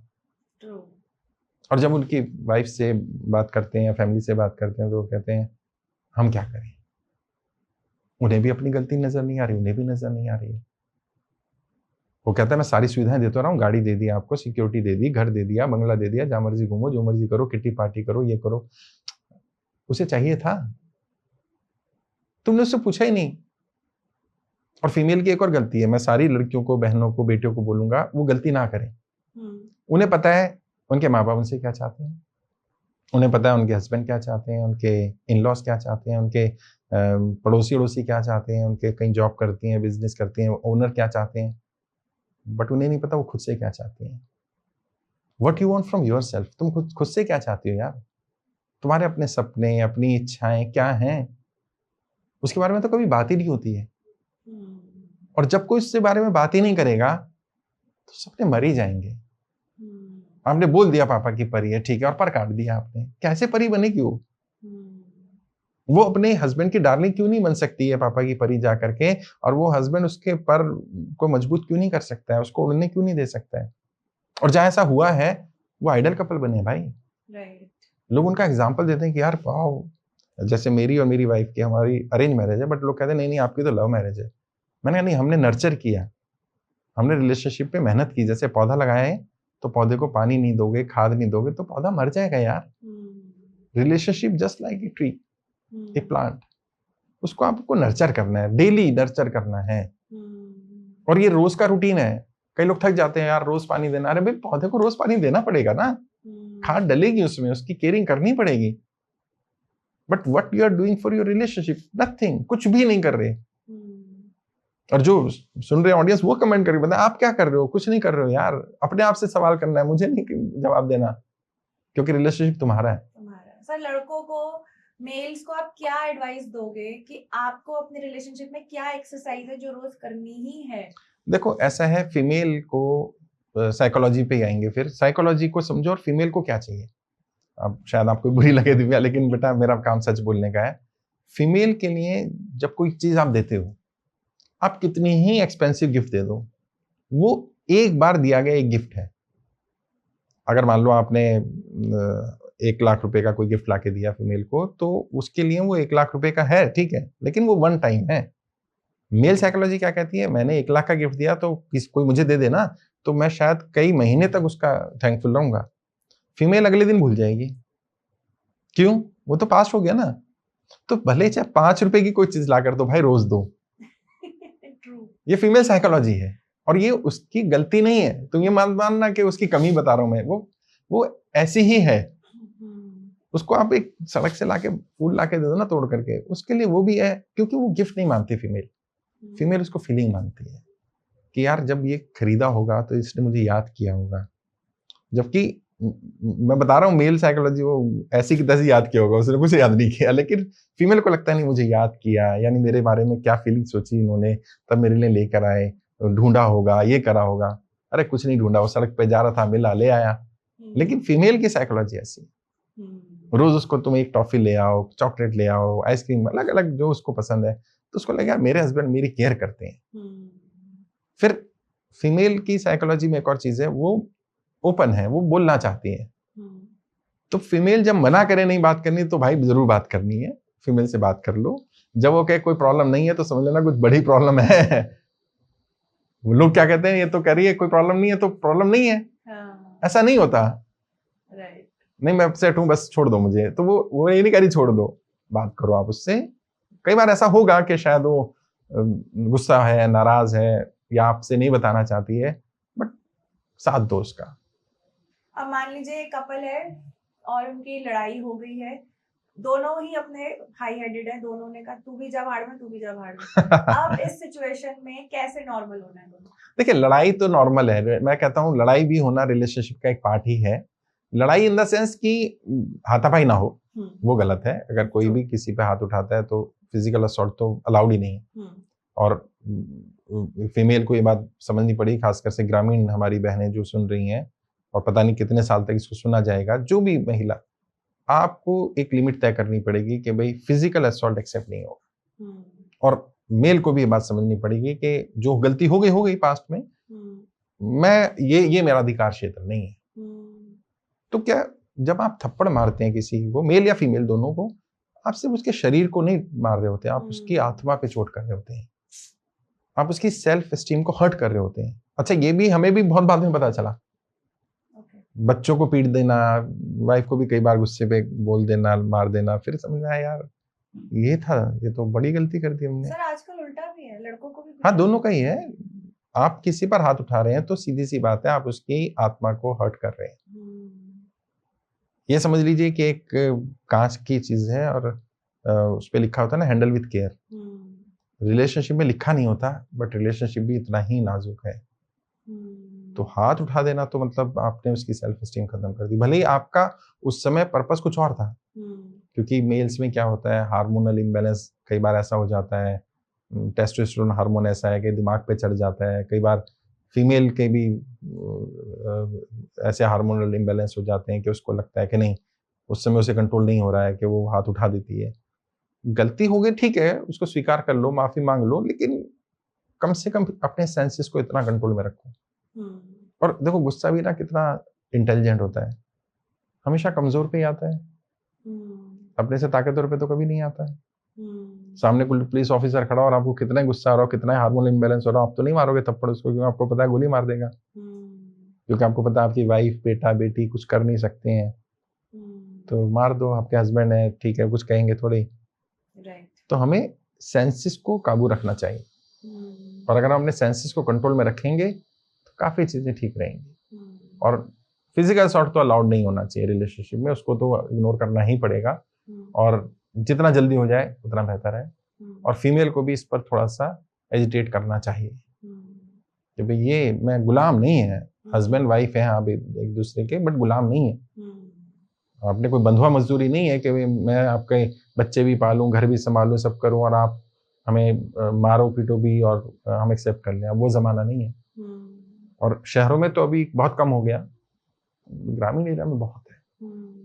मैं बिहार जाता हूँ, झारखंड जाता हूँ, उड़ीसा गया, वहाँ फीमेल को बाहर ही नहीं निकलने देते, और कल्चर बता दिया गया है कि नहीं, हमारी औरतें बाहर नहीं जाती हैं, जबकि कहीं से तो शुरुआत करनी पड़ेगी।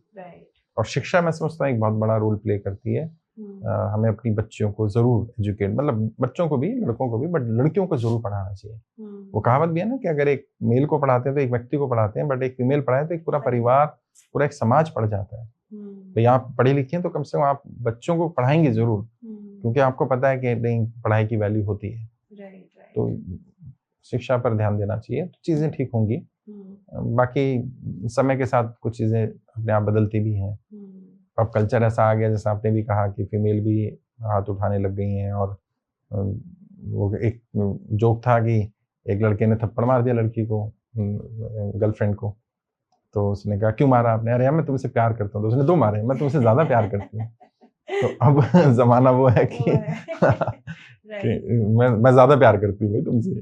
तो सर, हम कॉन्फ्लिक्ट रिजॉल्व करने की बात कर रहे थे कि दोनों ही वर्किंग है, दोनों में इक्वालिटी है, भाई मैं भी कमा रहा हूँ, तू भी कमा रही है। अब दोनों में कोई अगर इश्यू हो जाता है मॉडर्न कपल का, और अगर वो इस पॉडकास्ट से हेल्प लेना चाहे, तो वो कैसे अपनी बात इनिशिएट करें, और कैसे एक अपनी नॉर्मल डे लाइफ में जो हमारे फाइट्स हो जाती हैं, तो कैसे रिजॉल्व करना है? मैं समझता हूँ जो नॉर्मल डेज की फाइट्स है ना, उनको रात तक निपटा देना चाहिए। पर सर, मैंने देखा कभी कभी ईगो आजकल इतना है कि हम, एक तो हम रॉबर्ट बन गए, हम उठ रहे हैं सुबह, हम काम पे जा रहे हैं, फिर हम वापस आ रहे हैं, फिर हम अपना, मतलब एक बड़े ऐसे रोबोटिक सी मोनोटोनस का रूटीन हो गया। तो वो चीजें इग्नोर हो रही है रिलेशन, क्योंकि आप सिर्फ संडे संडे मिल रहे हो, एक घर के अंदर रह रहे हो, हफ्ता 10 दिन 20 दिन नहीं मिल रहे हैं, बात नहीं कर रहे हैं। देखिए, उसमें उसको कैसे इलाज तो बात ही करके होगा, बिना बात करे तो नहीं होगा। तो अगर दोनों में ही ईगो है, तो अब उन दोनों में से कौन पहले इनिशिएट करे? मेरे हिसाब से जिसके लिए रिलेशनशिप ज्यादा वैल्यू रखता है। ट्रू। अगर आपको रिलेशनशिप, मैंने कहा ना, व्यक्ति इंपॉर्टेंट है तो बात भूल जाओ, बात इंपॉर्टेंट है तो व्यक्ति भूल जाओ। और मैं हमेशा बोलता हूँ कि पूरे दिन की जो लड़ाई है ना, उसको रात को, भाई आप घर में रात को तो आते ही होंगे, 5 मिनट के लिए कम से कम उसको रिजॉल्व करके सो, और सुबह एक फ्रेश डे से स्टार्ट कर दो, तो चीजें ठीक हो जाएंगी। लेकिन अगर आप कैरी फॉरवर्ड करते रहेंगे तो फिर वो क्लटर हो जाएगा। और फीमेल साइकोलॉजी के बारे में एक और बताता हूँ, फीमेल ना चाहते भी उसको इकट्ठा रखती है। राइट। मेल इतना ध्यान नहीं रखते कि तब ये हो तब ये। जब फीमेल उसके सबकॉन्शियस में बैठ जाता है, तो जब अगली बार आप वो करोगे तो वो डेट टाइम बता देगी, उस दिन इस टाइम पे आपने 6 साल पहले का बता देगी। तो ये फीमेल साइकोलॉजी। तो यहाँ पर क्या होता है, यहाँ मेल को समझना पड़ेगा कि वो उसकी बीमारी नहीं है, वो उसका गुण है, कि उसको चीजें वो ऐसे याद रहती हैं सीक्वेंस में, आपको नहीं रहती हैं। तो उसके उस गुण को एक क्वालिटी की तरह लो। अगर वो कह रही है तो उसकी बात सुन लो, क्योंकि सच्ची तो बोल रही है, झूठ थोड़ी बोला उसने। या तो ये वो झूठ बोले, फिर तो आप बहस करो, और अगर उसने सच बोला तो ठीक है, एक्सेप्ट करो, हाँ ये तो गलतियां हुई हैं मुझसे। और जब बार बार आप एक्सेप्ट करने लगोगे तो फिर वो फेड होने शुरू हो जाएगी मेमोरी कि यार नहीं, ये बंदा मान लेता है कि हाँ पास्ट में हुआ, वो बार बार क्यों याद दिला रही है, उसका लॉजिक समझो ना, क्योंकि तुमने एक्सेप्ट नहीं किया। तुम्हें लग रहा है कि नहीं नहीं ये तो हो गई बात, आई गई हो जाएगी, अरे आज की आई गई हो जाएगी ना, पुरानी वाली तो रह गई है। तो इसलिए बेहतर है कि बात करो, बात ना करके कोई रिलेशनशिप ठीक नहीं हो सकता। जो आपने कहा टाइम का, बिल्कुल सही बात है। मेरे यहाँ भी कई कपल आते हैं, कहते हैं साहब हमारी ना इसकी नाइट शिफ्ट है और मेरी डे शिफ्ट है। अब सोचो वो सिर्फ छुट्टी वाले दिन ही मिल पाते हैं एक दूसरे से, और ऐसी सिचुएशन है कि उसके लाइफ में बहुत कुछ चल रहा है। थोड़ा बताया तो नाम तो नहीं लेना, ठीक है, बट उसको किसी ने प्रपोज कर दिया और वो टाइम भी दे रहा है क्योंकि ऑफिस में साथ है। वो जो है वो वाइफ से बहुत अटैच है अपनी, वो चाहता है कि मुझसे बात कीजिए। वाइफ भी हस्बैंड से अटैच है, बट वो उसकी तरफ भी थोड़ा अट्रैक्ट हो रही है क्योंकि टाइम वो दे रहा है ज्यादा ऑफिस में। अब समझ नहीं पा रहे क्या करें। वाइफ का फोन आता है हमारे ऑफिस में, कैसे से मुझे रिलेशनशिप के बारे में बात करनी, अपॉइंटमेंट लिया, आ गई।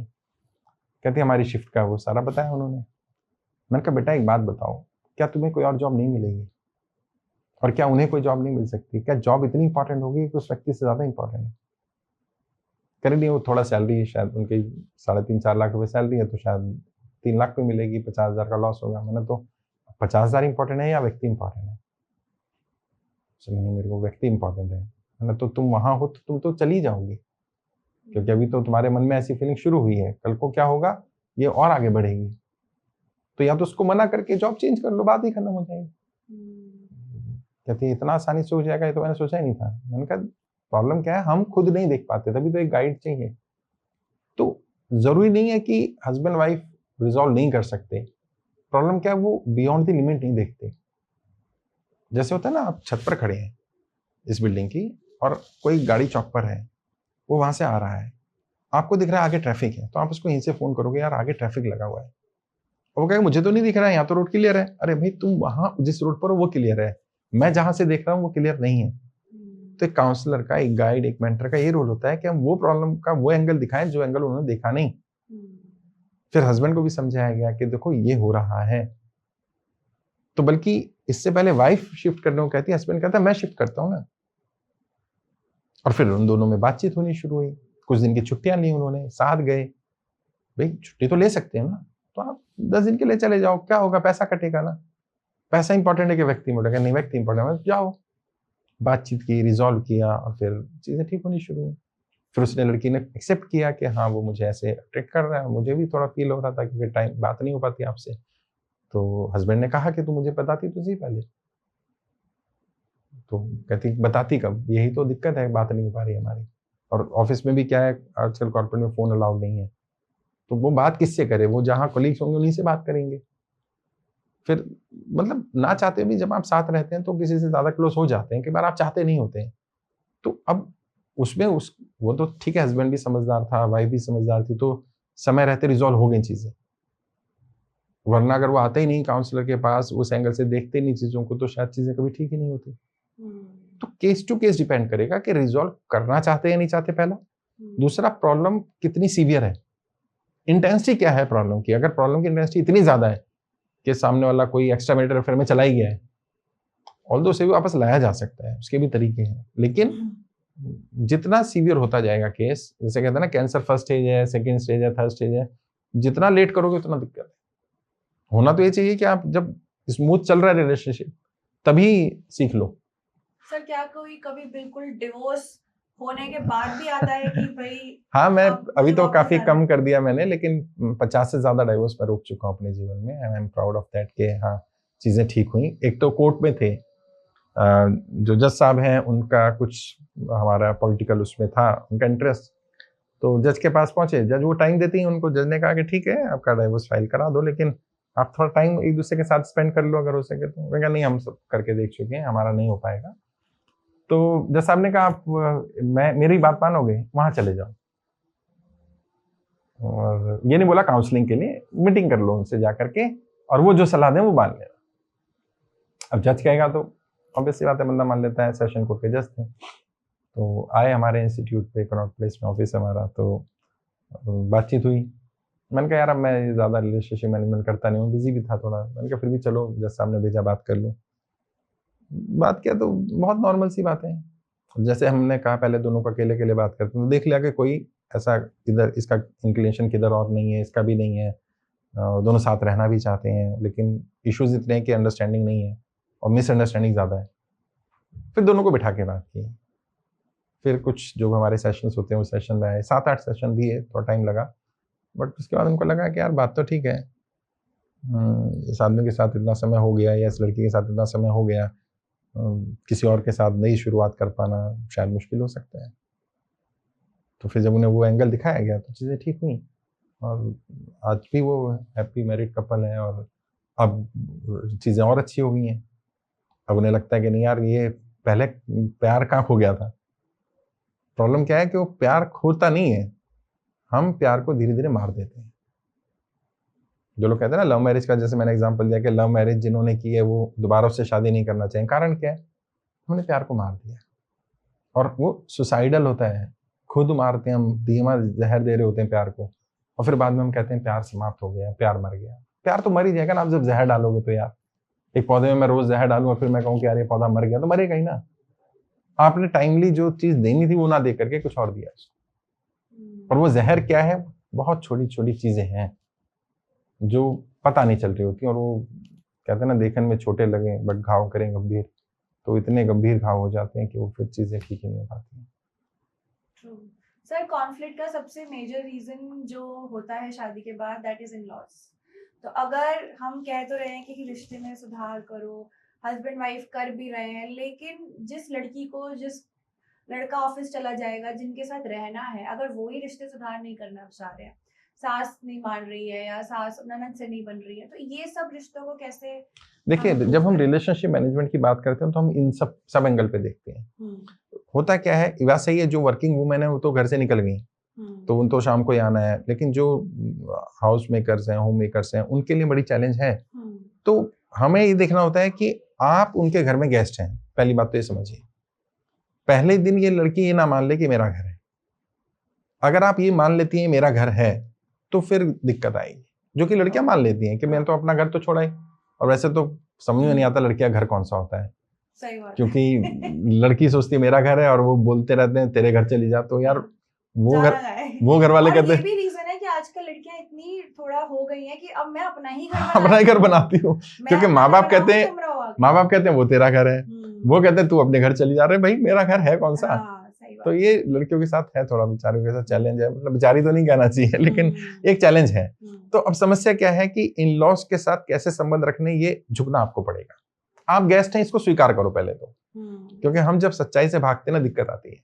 घर उनका है, आपको उनके हिसाब से एडजस्ट होना है, वो आपके हिसाब से एडजस्ट नहीं होंगे। उनका सुबह जल्दी उठने का टाइम है, आपके घर का नहीं था, अब आप इस घर में आ गई तो अब आपको वो रूटीन मेंटेन करना है। और बच्चों से कहूंगा, अपनी बेटियों से, बहनों से, कि ये बात पहले ही पता कर लो भाई आपके घर का रूटीन क्या है। जब आप लड़के से पहली बार मिलते हो तो आप बातें करते हो, क्या करते हैं क्या खाते हैं, वो भी बढ़िया बढ़िया बताता है। आप सीधा यहीं से शुरू करो ना, भाई आपके घर का क्या रूटीन रहता है, घर में कौन लोग हैं, हम क्या जॉइंट फैमिली में रहने वाले हैं, हम न्यूक्लियर फैमिली में जाएंगे, आपकी प्लानिंग क्या है। मेरे साथ नहीं, किसी भी लड़की के साथ आपकी क्या प्लानिंग होगी। जब शादी करना है तो ये तो सब दिमाग में होना चाहिए। और लड़का कहे नहीं मेरी ये सब प्लानिंग नहीं है, जैसे माँ बाप कहेंगे, जैसे मम्मी पापा कहेंगे, जैसे मम्मी पापा कहेंगे, तो आपको समझ में नहीं आता है कि ये मम्मी पापा का बच्चा है, अभी ये आपके हिसाब से नहीं चलने वाला है। तो आप अगर एक्सेप्ट नहीं कर सकते तो आप मना कर दो, इतनी दूर जाना ही क्यों। और आपको लग रहा है कि नहीं, वो कहता है नहीं मैं डिसीजन लूंगा और जैसे आप कहोगे या जैसे हम दोनों म्यूचुअली बात करेंगे, पेरेंट्स भी रह सकते हैं, अलग भी रह सकते हैं, दोनों विकल्प हमारे पास, तो आपको समझ आएगा हाँ मेंटली लेवल मैच करता है। प्रॉब्लम है एक साइकिल का टायर हो गया, एक ट्रक का टायर हो गया, दो तो फिर मैच कैसे करेंगे। तो इन लॉस के साथ भी चैलेंज यही आता है। और इन लॉस को भी ये समझना पड़ेगा कि भाई, कड़वी बात बोल रहा हूँ बेटे, कोई बहू कभी बेटी नहीं बन सकती और कोई बेटी कभी बहू के जैसी नहीं हो सकती। दोनों में अंतर रहेगा ही, चाहे वो 5% का रहे, चाहे माँ बाप कितने बोलते रहे कि मेरी बेटी है, बहू बहू रहेगी। ना तो उन्हें ऐसा बोलना चाहिए और ना बहू को ये मानना चाहिए। अगर वो बोले भी तो अपनी बेटी आके घर में 10 बजे तक भी सोएगी ना तो उन्हें फर्क नहीं पड़ेगा। और बहू अगर सोएगी तो पता नहीं ऐसा क्या कर रही है, 10 बजे तक नहीं उठ रही है। ये कड़वी सच्चाई है। अपनी बेटी अगर बढ़िया पैसा खर्च कर दे, उसको उसका हस्बैंड डायमंड गिफ्ट कर दे तो अरे मेरा दामाद बहुत अच्छा है। अच्छा बेटा यही काम बहू के लिए कर दे तो देखा जोरू का गुलाम बन गए, तो हाँ लुटा रहा है अपनी बीवी पे, क्या मिल गई इसको, ऐसा क्या हो गया। ये साइकोलॉजी उनकी भी है, तो उनको भी समझना चाहिए, लेकिन पेरेंट्स नहीं समझते। मैं इतना समझदार तो ऐसे किसी पेरेंट्स की और इन-लॉज की ऐसे कभी काउंसलिंग ऐसे भी करी है? की है, कई फैमिली आती हैं, जैसे कई एक सास थी, वही लेकर आई थी अपनी बहू को और बेटे को कि उनकी उनसे बनती नहीं है, और फिर जब प्रॉब्लम आई तो सारी प्रॉब्लम ही सास की निकली। अच्छा। बल्कि वो मुझे बुरा बोल के कि यार तुमने तो मैं लेके आई और तुम मुझे गलत ठहरा दिया। मैंने नहीं ठहराया। हाँ। ये तो विद डॉक्यूमेंट्स है ना कि जो फैक्ट्स सामने आए हैं वो बोल रहे हैं, और उनके बेटे ने भी एक्सेप्ट किया कि हाँ मम्मी की ये तो गलती है। अब यार मतलब क्या मम्मियों को क्या चीज समझने की जरूरत है? जो लड़के की माँ है वो लड़के की शर्ट अच्छे से रखेगी, लड़के की हर फेवरेट चीज अच्छे से रखेगी, लेकिन लड़का जिस लड़की को लेके आ गया है बस उसी को अच्छे से नहीं रखेगी। कुछ क्या होता है, जैसे पापा की परी है ना, ऐसे ही मम्मा बॉयज भी हैं बहुत सारे। हाँ, माँ का लाडले बहुत सारे हैं, तो वो माँ को हमेशा लगता है मेरा बच्चा बच्चा ही है। और ये है भी साइकोलॉजी है, मेरा बेटा इतना बड़ा हो गया, अभी 12th में है, बेटी 10th में, लेकिन मुझे लगता है बच्चे ही हैं। हमारे पेरेंट्स को लगता है हम भी बच्चे ही हैं, हम इतने मेच्योर हैं, सब है, लेकिन उन्हें लगता है नहीं बच्चे हैं, गलती ना कर दें, कुछ ना हो जाए। तो ये एक साइकोलॉजी है, बट प्रॉब्लम ये नहीं है, प्रॉब्लम इससे बियॉन्ड है। प्रॉब्लम इससे बियॉन्ड ये है कि माँ बाप अपने बच्चों को अपनी संपत्ति मानते हैं। वो हमें स्वीकार करना पड़ेगा, वो हमारी प्रॉपर्टी नहीं है, वो एक इंडिविजुअल है। हमारे कुछ कर्तव्य थे, कुछ अधिकार थे। कर्तव्य ये थे कि हम उन्हें अच्छी शिक्षा दें, अच्छा घर दें, सुविधाएं दें, दे दी। हमारा कर्तव्य ये बनता है कि हम उनको फ्रीडम दें, सेल्फ डिपेंड बनाएं। उनका कर्तव्य ये बनता है कि वो हमारी रिस्पेक्ट करें, लेकिन गुलामी नहीं। जब आप घर से इसको स्वीकार करते हैं कि नहीं गुलामी नहीं चाहिए, तो फिर चीजें ठीक हो जाएंगी। बट अभी समाज सुधर रहा है, ऐसा नहीं है। पहले तो क्या होता था कि सास, पुरानी मूवीज की सास देखो कैसी सास हुआ करती थी कि मतलब क्या कलेश कर देती थी घर में। अभी तो बहुत सुधार आ गया। और सर ये आज भी बहुत हद तक होता है, कम हो गया। जो नई जनरेशन है ना, देखो सास भी कभी बहू थी, तो सास को ये बात स्वीकार करनी चाहिए, आप भी कभी बहू थी, तो आपको भी समझना पड़ेगा इस बात को। और कई सास ऐसी भी हो गई आज की डेट में, जो नई जनरेशन के आई है, वो तो जैसी बहू आई सब कुछ उसको दे दिया, बेटा अब तू ही सब कुछ है, तू ही मालिक है, तू ही सब कुछ है, और वो भी गलत है। फिर वो बहू सर पे चढ़ जाती है। अच्छा अब तो सास भी पूछ के बहू से पानी पी रही है कि बेटा पानी पी लूं क्या फ्रिज से तेरे। अरे तो मतलब कहीं beyond limit everything is harmful. ज्यादा बारिश होना भी गलत है, ज्यादा सूखा पड़ना भी गलत है, ज्यादा प्रेम भी गलत होता है, क्योंकि लाड और प्यार में बड़ा अंतर है। लाड इंसान को सुधारता है, बिगाड़ता है, और प्यार इंसान को सुधारता है। आप अपने बच्चों से, अगर आपके बच्चे हैं, जब भी बच्चों से लाड मत करना बेटे, प्यार करना। मैं अपने बच्चों से प्यार करता हूँ, लाड नहीं करता। मेरी वाइफ लाड नहीं करती, लाड बिगाड़ देता है, प्यार संवारता है। जब माँ बाप उनको समझाते हैं, रूटीन बनाते हैं, सख्ती करते हैं, तो वो क्या चाहते हैं कि ताकि तुम्हारा जीवन सुधरे। ऐसी हर रिलेशनशिप में हमें प्यार करता है। लोग प्रेम को समझते ही नहीं। जो प्यार भी करते हैं ना, मतलब कपल जो जेन्युइनली, हस्बैंड वाइफ भी छोड़ दो, लवर्स भी हैं, उनसे पूछ लो ना प्यार क्या है, वो नहीं बता पाएंगे। दे डोंट नो लव, और वो कहते हैं वी लव ईच अदर। और आई लव यू तो ऐसा हो गया, मतलब उसकी कोई कदर ही नहीं रही यार। ये बहुत प्रीशियस वर्ड्स हैं, ये हर एक के लिए नहीं निकलने चाहिए, और ये जिसके लिए निकलते हैं उसका एक फीलिंग होनी चाहिए। और वो प्यार सिर्फ शब्दों में नहीं दिखना चाहिए, आपके एक्शंस में, आपके केयर में, आपके साथ में, हर चीज में वो प्यार दिखना चाहिए। मैं प्यार तो करता हूँ, लेकिन मैं आपकी केयर नहीं करूंगा, मैं आपकी रिस्पेक्ट नहीं करूंगा, मैं आपके कल्चर को इग्नोर करूंगा, मैं आपके ट्रेडिशन को इग्नोर करूंगा, मैं आपको डिमोटिवेट करूंगा, मैं आपको कहीं सपोर्ट नहीं करूंगा, but I love you. What nonsense. ये प्यार थोड़ी होता है। ये तो फिर दुश्मनी और प्यार में क्या फर्क है? दुश्मनी भी तो ये करते हैं। When we love someone, हम उसकी बहुत सारी चीजों को मतलब नर्चर करते हैं। प्यार आपको संवारना चाहिए, प्यार आपको ग्रो करना चाहिए, प्यार के साथ मिलकर के आपकी तरक्की होनी चाहिए। तो तभी तो कहते हैं ना, वो प्यार एक अलग चीज है, और ज्यादातर लोगों को नहीं मालूम है प्यार क्या है। वो जिसे प्यार बोलते हैं वो शारीरिक अट्रैक्शन कई बार होता है, कई बार बस होता है कि ठीक है मुझे इसके साथ समय बिताना अच्छा लगता है। अच्छा, प्यार में भी अच्छा लगता है समय बिताना, लेकिन प्यार और समय बिताने वाले में उसमें फर्क है। और ये बात हर एक को समझनी पड़ेगी, और खासकर से जो यंग जनरेशन उसको समझना पड़ेगा कि ज्यादातर लोग आपके संसाधनों का, आपकी चीजों का मिसयूज करना चाहते हैं, नाम उसको प्यार का देते हैं। मैं सीधा वो कहेगा मैं शोषण करना चाहता हूँ तो आप करने दोगे क्या? नहीं करने दोगे तो क्या बोलेगा? मैं प्यार करता हूँ। लेकिन प्यार में अगर वो शोषण करने लग जाए तो फिर आप उसको एक्सेप्ट कर लोगे? क्यों भाई? वो मूवी थी ना, नो मीन्स नो। कुछ चीजों के लिए नो बोलना पड़ेगा और अड़ना पड़ेगा, भले ही उससे लिए रिलेशनशिप खराब। और व्यक्ति को अगर आपकी ही सेल्फ एस्टीम का, आपकी ही बातों का, आपकी फीलिंग का ही कदर नहीं है तो क्या क्या प्यार है? वैसे तो फिर दुनिया प्यार करती है। तो ये कॉन्फ्लिक्ट जो फैमिली के अंदर हो जाते हैं, आप सपोजिंगली किसी के कॉन्फ्लिक्ट चल रहे हैं तो उसको कैसे रिजॉल्व करेंगे? सास और नंद वाला इसका तो सबसे बेस्ट मैं समझता हूँ, जो हमने भी किया, हमारे भी कुछ इश्यूज ऐसे थे, तो गो फॉर न्यूक्लियर फैमिली। आप अलग हो जाइए, एक छत के नीचे रहें और लड़ाई झगड़ा होता रहे, इससे बेहतर ये है कि आप अलग रहें और फिर उनकी जो जिम्मेदारियां पूरी करें, एक बेटे के नाते माँ बाप के प्रति जो आपकी जिम्मेदारियां हैं, और तब संबंध ज्यादा अच्छे रहते हैं। मैंने देखा कि जब साथ रहते हैं आप और रोज रोज की झिकझिक होती है, उससे बेहतर है कि आप दूर रहें। कई बार ना दूरी भी प्यार को बढ़ा देती है। तो लोगों को ये बात शायद अजीब लगे, लेकिन ये सच है कि वो एक गाना है ना कि शिद्दत और बढ़ जाती है, मोहब्बत कम नहीं होती, दूरियां होने से कभी मोहब्बत कम नहीं होती। तो प्यार तो आप 1000 किलोमीटर दूर हैं और वो 1000 किलोमीटर दूर है, एक दूसरे से मिल नहीं रहे हैं, देख नहीं रहे हैं, फिर भी प्यार है। प्यार खत्म थोड़ी हो जाता है, प्यार कोई मर ही नहीं सकता। If your love is actually love, true love तो कुछ नहीं होता, क्योंकि लोग कहते हैं मेरा ट्रू लव है, तो फॉल्स लव कौन सा होता है भाई? Love is always true. मेरा सच्चा दोस्त है, अरे झूठा दोस्त कौन सा होता है? कई लोग बोलते हैं, कई ऑडियंस भी बोलती होगी मेरा सच्चा दोस्त है। अरे भाई झूठे वाले दोस्त से मिलो फिर तुम, एक्चुअल में वही दोस्त है तुम्हारा, बाकी सब तो फॉर्मेलिटी है। तो ये मेरा सच्चा प्यार नहीं, प्यार ही है। तो जब प्यार है तो फिर वो तो सच्चा ही होगा ना। और जहां प्यार होगा फिर वहां बहुत सारी चीजें, फर्क नहीं पड़ता उन चीजों का।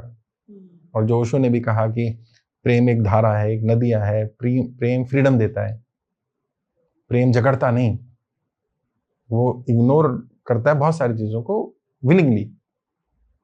तो ठीक है, उसकी अपनी जिंदगी भी तो है, उसकी अपनी फ्रीडम भी तो है, उसकी अपनी चॉइस भी तो है। तो सर हम फाइनली ये चाहते हैं कि कोई इंडिविजुअल जो भी पॉडकास्ट देख रहा है कि वो लाइफ में सक्सेस भी करे, वो लाइफ में अपने हर रिलेशनशिप्स को इम्प्रूव करे। और सपोजिंगली कि मैं अभी स्टक हूँ और मेरे सभी रिलेशनशिप में मैस चल रहा है, घर वालों से नहीं बन रही, ऑफिस में नहीं बन रही, बीवी से नहीं बन रही, तो कैसे मुझे प्रैक्टिस करना है, कैसे धीरे धीरे मैं इन सब चीजों को क्या? देखो, हमेशा ये ध्यान रखना, अगर एक या दो लोगों से आपकी नहीं बन रही तो उनमें प्रॉब्लम हो सकती है, बट सबसे नहीं बन रही तो फिर प्रॉब्लम आपके एंड पर है। सही बात है ना?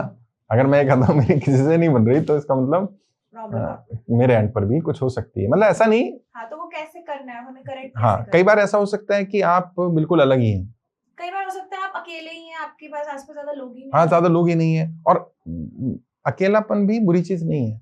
प्रॉब्लम क्या, लोगों को लगता है अकेलापन बर्डन, नहीं, एकांत स्वर्ग है समझदार लोगों के लिए, मूर्खों के लिए सजा है। तो अगर आप समझदार हैं तो एकांत में भी रहने में कोई बुराई नहीं है।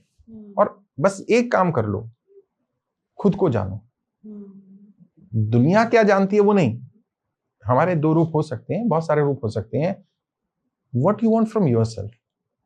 भाई शाहनवाज चौधरी को खुद से क्या चाहिए, और मैं क्या चाहता हूं कि दूसरे लोग, मेरी वाइफ, मेरा बेटा, मेरी बेटी, मेरे पेरेंट्स, मेरे इन लॉज, मेरे सगे संबंधी, मेरे साथ के लोग, मेरी टीम मेरे साथ कैसा व्यवहार करे, और क्या मैं बदले में वैसा व्यवहार कर रहा हूं जैसा मैं एक्सपेक्ट कर रहा हूं। अगर मैं वैसा नहीं कर रहा और मैं वैसा एक्सपेक्ट कर रहा हूं तो मैं मूर्ख हूं ना यार। मैं गुस्सा करता हूं, मैं बदतमीजी करता हूं, मैं मिसबिहेव करता हूं, मैं गलत शब्द बोलता हूं और मैं सामने वाले से एक्सपेक्ट करता हूं नहीं वो मेरी रिस्पेक्ट करे, नहीं करेगा। हमारी फर्स्ट डिजर्व देन डिजायर। पहले डिजर्विंग कैंडिडेट तो बनो, फिर लोग तुमसे अपने आप प्यार करेंगे। एक होता है फॉल इन लव, एक होता है बी इन लव, एक बीइंग लव। खुद से प्यार करो। अगर तुम खुद से प्यार नहीं करोगे कोई तुमसे प्यार नहीं कर सकता। और जितने भी बच्चे सुन रहे हैं, बेटे बेटियां, जो भी बच्चे सुन रहे हैं, जो पेरेंट्स सुन रहे हैं, आप सबसे इंपॉर्टेंट हैं। आप हैं तो सब कुछ है, ये जगत, ये धरती, ये स्वर्ग, नर्क, सब कुछ आपसे ही तो है। सारे रिलेशनशिप किससे? You are the centre. भाई दिव्या के साथ ही तो सब जुड़े हैं ना, दिव्या ही नहीं तो। अच्छा वो ही अपना ध्यान नहीं रख रही, क्यों? किसके लिए करना है? मेरा साथ ही मुझसे छूट गया, मैं घर को सजाऊं किसके लिए? What nonsense. खुद के लिए आपको तैयार होना है, अपने लिए। वो एक करीना कपूर की मूवी थी ना, उसमें डायलॉग था, मैं अपनी फेवरेट हूँ। Yes, you have to become your favourite if you want that people should love you, people should admire you, people should want to associate with you. आपको अपनी रिस्पेक्ट तो बनानी रखनी पड़ेगी ना भाई। और ये मैं आजकल की जनरेशन में देख रहा हूँ कि शादी हो गई, अरे अब तो हमारी शादी हो गई, अब क्या करना है, अब तो हमारी तो मतलब क्या, पहले क्या करना था भाई तुम्हें? पहले तैयार रहना था, पहले फिजिकली फिट होना था, जिम जाना था, क्योंकि किसी लड़की को या लड़के को पटाना था। अब हो गया तो अब खत्म। और भाई जो सब चीज देख के आया या आई, वो तो तुमने खत्म कर दिया। तुमने अपना रूटीन मेंटेन नहीं करा, अपनी फिजिक को मेंटेन नहीं कर रहे, अपने आप को मेंटेन नहीं कर रहे, फिर तुम कहो यार ये व्यक्ति वैसा नहीं है, ये लड़की वैसी नहीं है, लड़का वैसा नहीं है। तो तुम वैसे कहाँ रहे? तुम्हारा तो रूटीन वही रहना चाहिए था ना। तुम्हें तो अपने आप को मेंटेन करना चाहिए था। और जब खुद को सही कैरी करोगे, खुद से प्यार करने लोगे ना, तो देखना दुनिया अलग हो जाएगी। लोग मुझसे कहते हैं सब पहले तो आप बहुत गुस्सा करते थे। मैं बहुत गुस्से वाला था, बहुत, मतलब इतने ज्यादा गुस्से वाला। पुराने किसी व्यक्ति से मेरे पूछ लो तो मैंने 10 फोन तोड़े होंगे अपने। क्या बात है। और आईफोन, मतलब हाथ में दीवार में मारा, मुझे नहीं पता सामने वाले लगेगा क्या होगा, बहुत ज्यादा। फिर इंट्रोस्पेक्ट किया, रियलाइज किया कि एक्चुअली मैं कैसा हूं। क्या ऐसा व्यक्ति मेरे सामने होगा तो क्या वो वाकई मन से ऐसा है या दिखावा ऐसा कर रहा है? मुझे लगा फिर तो मेरी सारी अच्छी बातें बुरी लगेंगी, यार ये तो दिखावा करता है। मैं तो ऐसा नहीं हूं, मैं तो अच्छा इंसान हूं। फिर रियलाइज किया, फिर गलतियां कहाँ हुई, फिर देखा कि अच्छा ये एंड पर गलतियां हुई, इनको सुधारना है। रिलीजियस वाइज भी मैंने भगवद गीता पढ़ी, कुरान पढ़ी, गुरु ग्रंथ साहिब पढ़ी, बाइबल पढ़ी, दोबारा रीस्टडी किया, रिसर्च की, ओशो को पढ़ा, साइकोलॉजी की बहुत सारी किताबें पढ़ी। फिर आहिस्ता आहिस्ता ऐसा समझ में आना शुरू हुआ कि नहीं, fault is at my and. और फिर चीजें ठीक हुई। ऑल्दो मैं पहले बहुत ज्यादा अच्छा था, लेकिन जो कमियां थी वो भी थी, और कमियों का समाप्त कर देना अच्छा ही नहीं है। कमियां फिर भी हैं, आज भी हैं, लेकिन जितना कम कर सकते हो उनको कम कर दो, अच्छाइयों को बढ़ा लो। फिर अच्छाइयां बढ़ानी शुरू की। फिर जिनसे रिलेशनशिप खराब अपनी वजह से हुए, उनसे आगे बढ़ करके बोला, बात शुरू की कि नहीं यार उस दिन मेरी गलती थी, मुझे ऐसा नहीं कहना चाहिए था, और मुझे रियलाइज है। और सामने वाले को रियलाइज हुआ तो लगा नहीं यार ये व्यक्ति बुरा नहीं था, शायद सिचुएशन खराब थी। और एक चीज और देखी मैंने रिलेशनशिप में, पता नहीं ये भी बात कुछ लोगों को बुरी लगेगी, फाइनेंशियल रोल बहुत बड़ा रोल प्ले करता है। फाइनेंस, जब आपकी आर्थिक स्थिति खराब होती है ना, तो बहुत सारी चीजें खराब हो जाती हैं। अगर आप वाकई चीजें ठीक रखना चाहते हो तो आर्थिक रूप से मजबूत बनो। गरीब को कोई एडमायर नहीं करता। संघर्ष को लोग अच्छा तो मानते हैं लेकिन स्वीकार नहीं करते। हाँ, वो कहते हैं ठीक है यार संघर्ष है आपके जीवन का, बट मेरी जो ख्वाहिश है, मेरी जो चीजें।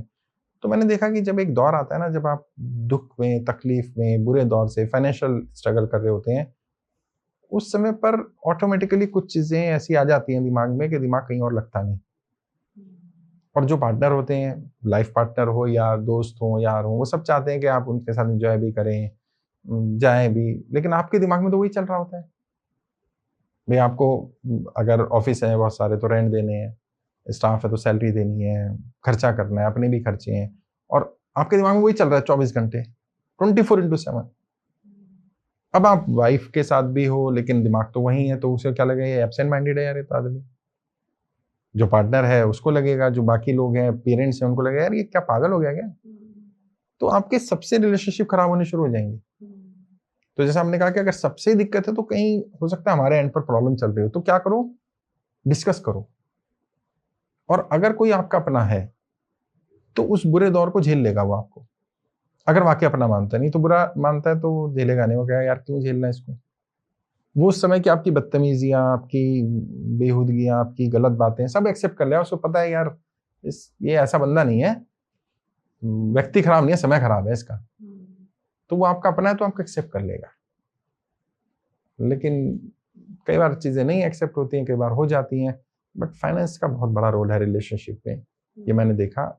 ऑल्दो पैसे वालों की भी रिलेशनशिप खराब है, उनके रीजन अलग हैं, बट जिनके पास पैसा नहीं है उनकी बड़ी दिक्कत है। इज इट ट्रू लड़कों के लिए कि अगर आपकी रिलेशनशिप खराब है तो पहले आप सबसे पहले जो नींव रखो अपनी फाइनेंशियल स्टेबिलिटी की रखो, और नहीं, उसके बाद अपने सारी चीजें साथ रिलेशनशिप चलेंगी, सारी चीजें साथ चलेंगी, लेकिन फाइनेंशियली तो डेवलप होना हाँ। पड़ेगा, फाइनेंशियल के बिना नहीं काम चलेगा। देखिए पैसा क्या है, पैसा सब कुछ नहीं है, लेकिन पैसा बहुत कुछ है। पैसा कहते हैं लोग खुदा नहीं है, लेकिन खुदा से कम भी नहीं है भाई। और मैं तो ये देख रहा हूँ कि कई जगह पर खुदा ही बन गया पैसा। चीजें जैसे आपने भी कहा, कई लड़कियां सिर्फ इसलिए शादी कर लेती हैं पैसे वाला है, और बाद में उससे डाइवोर्स लेंगे, अच्छा पैसा मिल जाएगा, तो ये भी बिजनेस चल रहा है।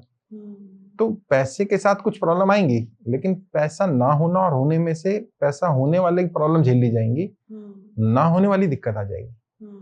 तो अपना ठीक है, सारी चीजें साथ चलाओ, रिलेशनशिप भी हो, कोई साथ चाहिए होता है, स्ट्रगल में भी चाहिए होता है, लेकिन अपना फोकस इस पर रखो कि हमें सक्सेसफुल होना है।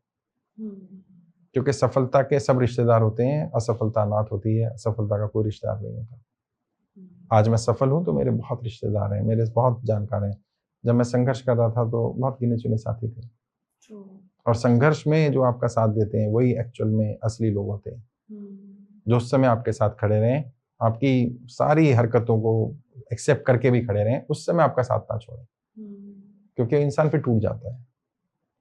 मुझे नहीं मालूम आपने जीवन में वो दौर देखा नहीं देखा, आप अभी यंग भी हो, मैंने वो दौर देखा है बेटा, कि ऐसी सिचुएशन आ गई कि मतलब एट दी वर्ज ऑफ सब कुछ खत्म, और उस समय जिन लोगों ने साथ दिया वो एहसान जिंदगी भर नहीं भूल सकता मैं। उन लोगों ने, कई लोग ऐसे थे जो साथ देना चाहते थे, लेकिन उनकी पारिवारिक स्थिति ऐसी नहीं थी, परिवार से दबाव था कि एक नाकामयाब इंसान के साथ आप क्यों खड़े हो, आप क्यों उनको फाइनेंशियली या बाकी तरह से सपोर्ट करो।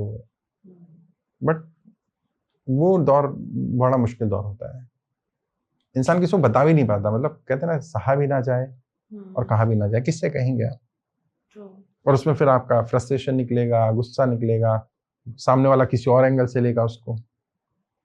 भाई आप अपने किसी टीम मेंबर पर गुस्सा कर दें बिना कारण, तो उसको क्या लगेगा, पागल है तो बिना कारण गुस्सा कर रहा है। अरे भाई वो तुम पर गुस्सा किसी और का निकाल रहा है, शायद किसी और सिचुएशन का निकाल रहा है, लेकिन उसके पास इतना टाइम भी नहीं को ये बताए कि क्या हो रहा है मेरे साथ, क्योंकि वो खुद संघर्ष के दौर में चल रहा है। तो सर संघर्ष का दौर आजकल पैसों का तो आपने सही बोला, लेकिन इन टुडेज जनरेशन, अभी 2 दिन पहले एक न्यूज आई है कि एक बहुत अच्छे लेवल की इन्फ्लुएंसर थी, उनके मिलियंस में फॉलोअर, मिशा अग्रवाल है, शायद आपने सुना होगा, उन्होंने सुसाइड कर लिया। तो सर इस चीज को अगर आप हेल्प करना चाहोगे हमारे व्यूअर्स को, कि ये भी एक बहुत बड़ा रीजन है डिप्रेशन का, लोनलीनेस का, अपने पर्सनल रिलेशन खराब कर जा रहे हैं लोग सोशल मीडिया के लिए, दिखावे के लिए। हाँ ये तो है, मतलब सोशल मीडिया में तो हैं हम, लेकिन हम सोशल नहीं है। तो social media is making people unsocial actually. तो हमें एक्चुअल में ये समझना पड़ेगा, सोशल मीडिया एक टूल है, अर्निंग का भी टूल है, आपकी फेमस होने का भी टूल है, आपको बहुत कुछ मिलता है, बट वो एक टूल है। जैसे अर्जुन के पास उसके हथियार सब कुछ था, उसके धनुष बाण थे, लेकिन वो लेके वो सोता नहीं था, उनको रख देता था साइड में। मेरे पास कोट है, सब कुछ है, मैं ट्रेनर हूँ तो मैं खड़े होकर ट्रेनिंग देता हूँ, माइक है, सब कुछ है, लेकिन मैं वो लेके सोता नहीं हूँ, मैं नाइट सूट में जाता हूँ सोने के लिए। तो आपको एक टूल की तरह इस्तेमाल करना चाहिए सोशल मीडिया को। मैं ये नहीं कह सकता, मेरे भी मिलियंस में फॉलोअर हैं इंस्टाग्राम पर, तो मैं कैसे कह दूं कि गलत है। ठीक है, अच्छी बात है, होने चाहिए। 500,000 पीपल फॉलो ऑन यूट्यूब, तो अच्छी बात है, मैंने अचीव किया, आप भी यूट्यूब पर हैं, और होना चाहिए। अगर आपके पास कुछ टैलेंट है तो लोगों को पता चले, लेकिन वो एक टूल है बस। और सोशल मीडिया आपको अनसोशल ना कर दे, इसका ध्यान रखना है, वही जिंदगी ना बन जाए। Social media can be the part of your life, but it can not be the life. वो जीवन नहीं है, वो एक अलग दुनिया है, एक दुनिया अलग है, जिनके साथ हम समय बिता सकते हैं, जिनके साथ बैठ सकते हैं। और जो लोग सुन रहे हैं वो बताएं, लास्ट टाइम आप कब फोन साइड में रख करके 1 घंटा 2 घंटा अपने पार्टनर से बात किए थे? Impossible sir. और मैरिड वाले तो कर ही नहीं सकते। बिल्कुल इम्पॉसिबल है कि लोग आजकल ऐसी चीजें हाँ, क्योंकि सुबह उठते ही फोन चाहिए, हाँ, रात को सोने से पहले आंख बंद तब हो रही है जब फोन मिलेगा। तो ये एडिक्शन है, और अमेरिका में तो इसका इलाज शुरू हो चुका है। तो इंडिया में भी जो काम अमेरिका में होता है वही 10-20 साल बाद भारत में होता है, यहाँ भी यही होगा। सोशल मीडिया का एडिक्शन जो हो गया है, वल्गैरिटी बढ़ गई है, गाली गलौज बढ़ गई है, बहुत कुछ नेगेटिव हो गया है। और क्योंकि ये शॉर्टकट मिल गए ना फेमस होने के। भाई आप मतलब बुरा मत मानिएगा, लेकिन फीमेल के लिए तो ये कि भाई कपड़े उतार दो तो सोशल मीडिया पे वायरल हो जाओगे आप। कल्चर गिरता जा रहा है, हाँ, सब चीजें हमारी स्पॉइल हो रही हैं, और कोई उसको, ये शॉर्टकट है, कोई रोक नहीं रहा। मजे की बात ये है कि वो पेरेंट्स कहाँ हैं, मैं कहता हूँ बच्चों के, वो भी किसी घर की बहन है, बेटियां हैं, उनके भाई कहाँ हैं, उनके पेरेंट्स कहाँ हैं, उनके रिलेटिव्स कहाँ हैं, वो क्यों नहीं रोक रहे उनको? और शायद वो उनको प्रमोट कर रहे हैं, तो एज ए टूल इस्तेमाल कर रहे हैं। तो ये तो एक तरह से जैसे पुराने जमाने में वैश्यवृत्ति होती थी, एक तरह से नई वैश्यवृत्ति शुरू हो गई है कि भाई आप इससे पैसा कमाओ। और सर आजकल हर बच्चे के हाथ में फोन है। आजकल 12-13 साल की लड़कियां अगर फोन देख रही हैं उनके पास, तो उनका क्या माइंडसेट जा रहा है कि हमें यही करना है, हमें शॉर्टकट चाहिए, पैसा आ जाएगा, यहाँ से आ जाएगा। उन्हें ये नहीं पता कि कितना बड़ा नुकसान है इससे, कितना बड़ा नुकसान, समाज का नुकसान कितना हो रहा है इससे, और ये कोई बता भी नहीं रहा है।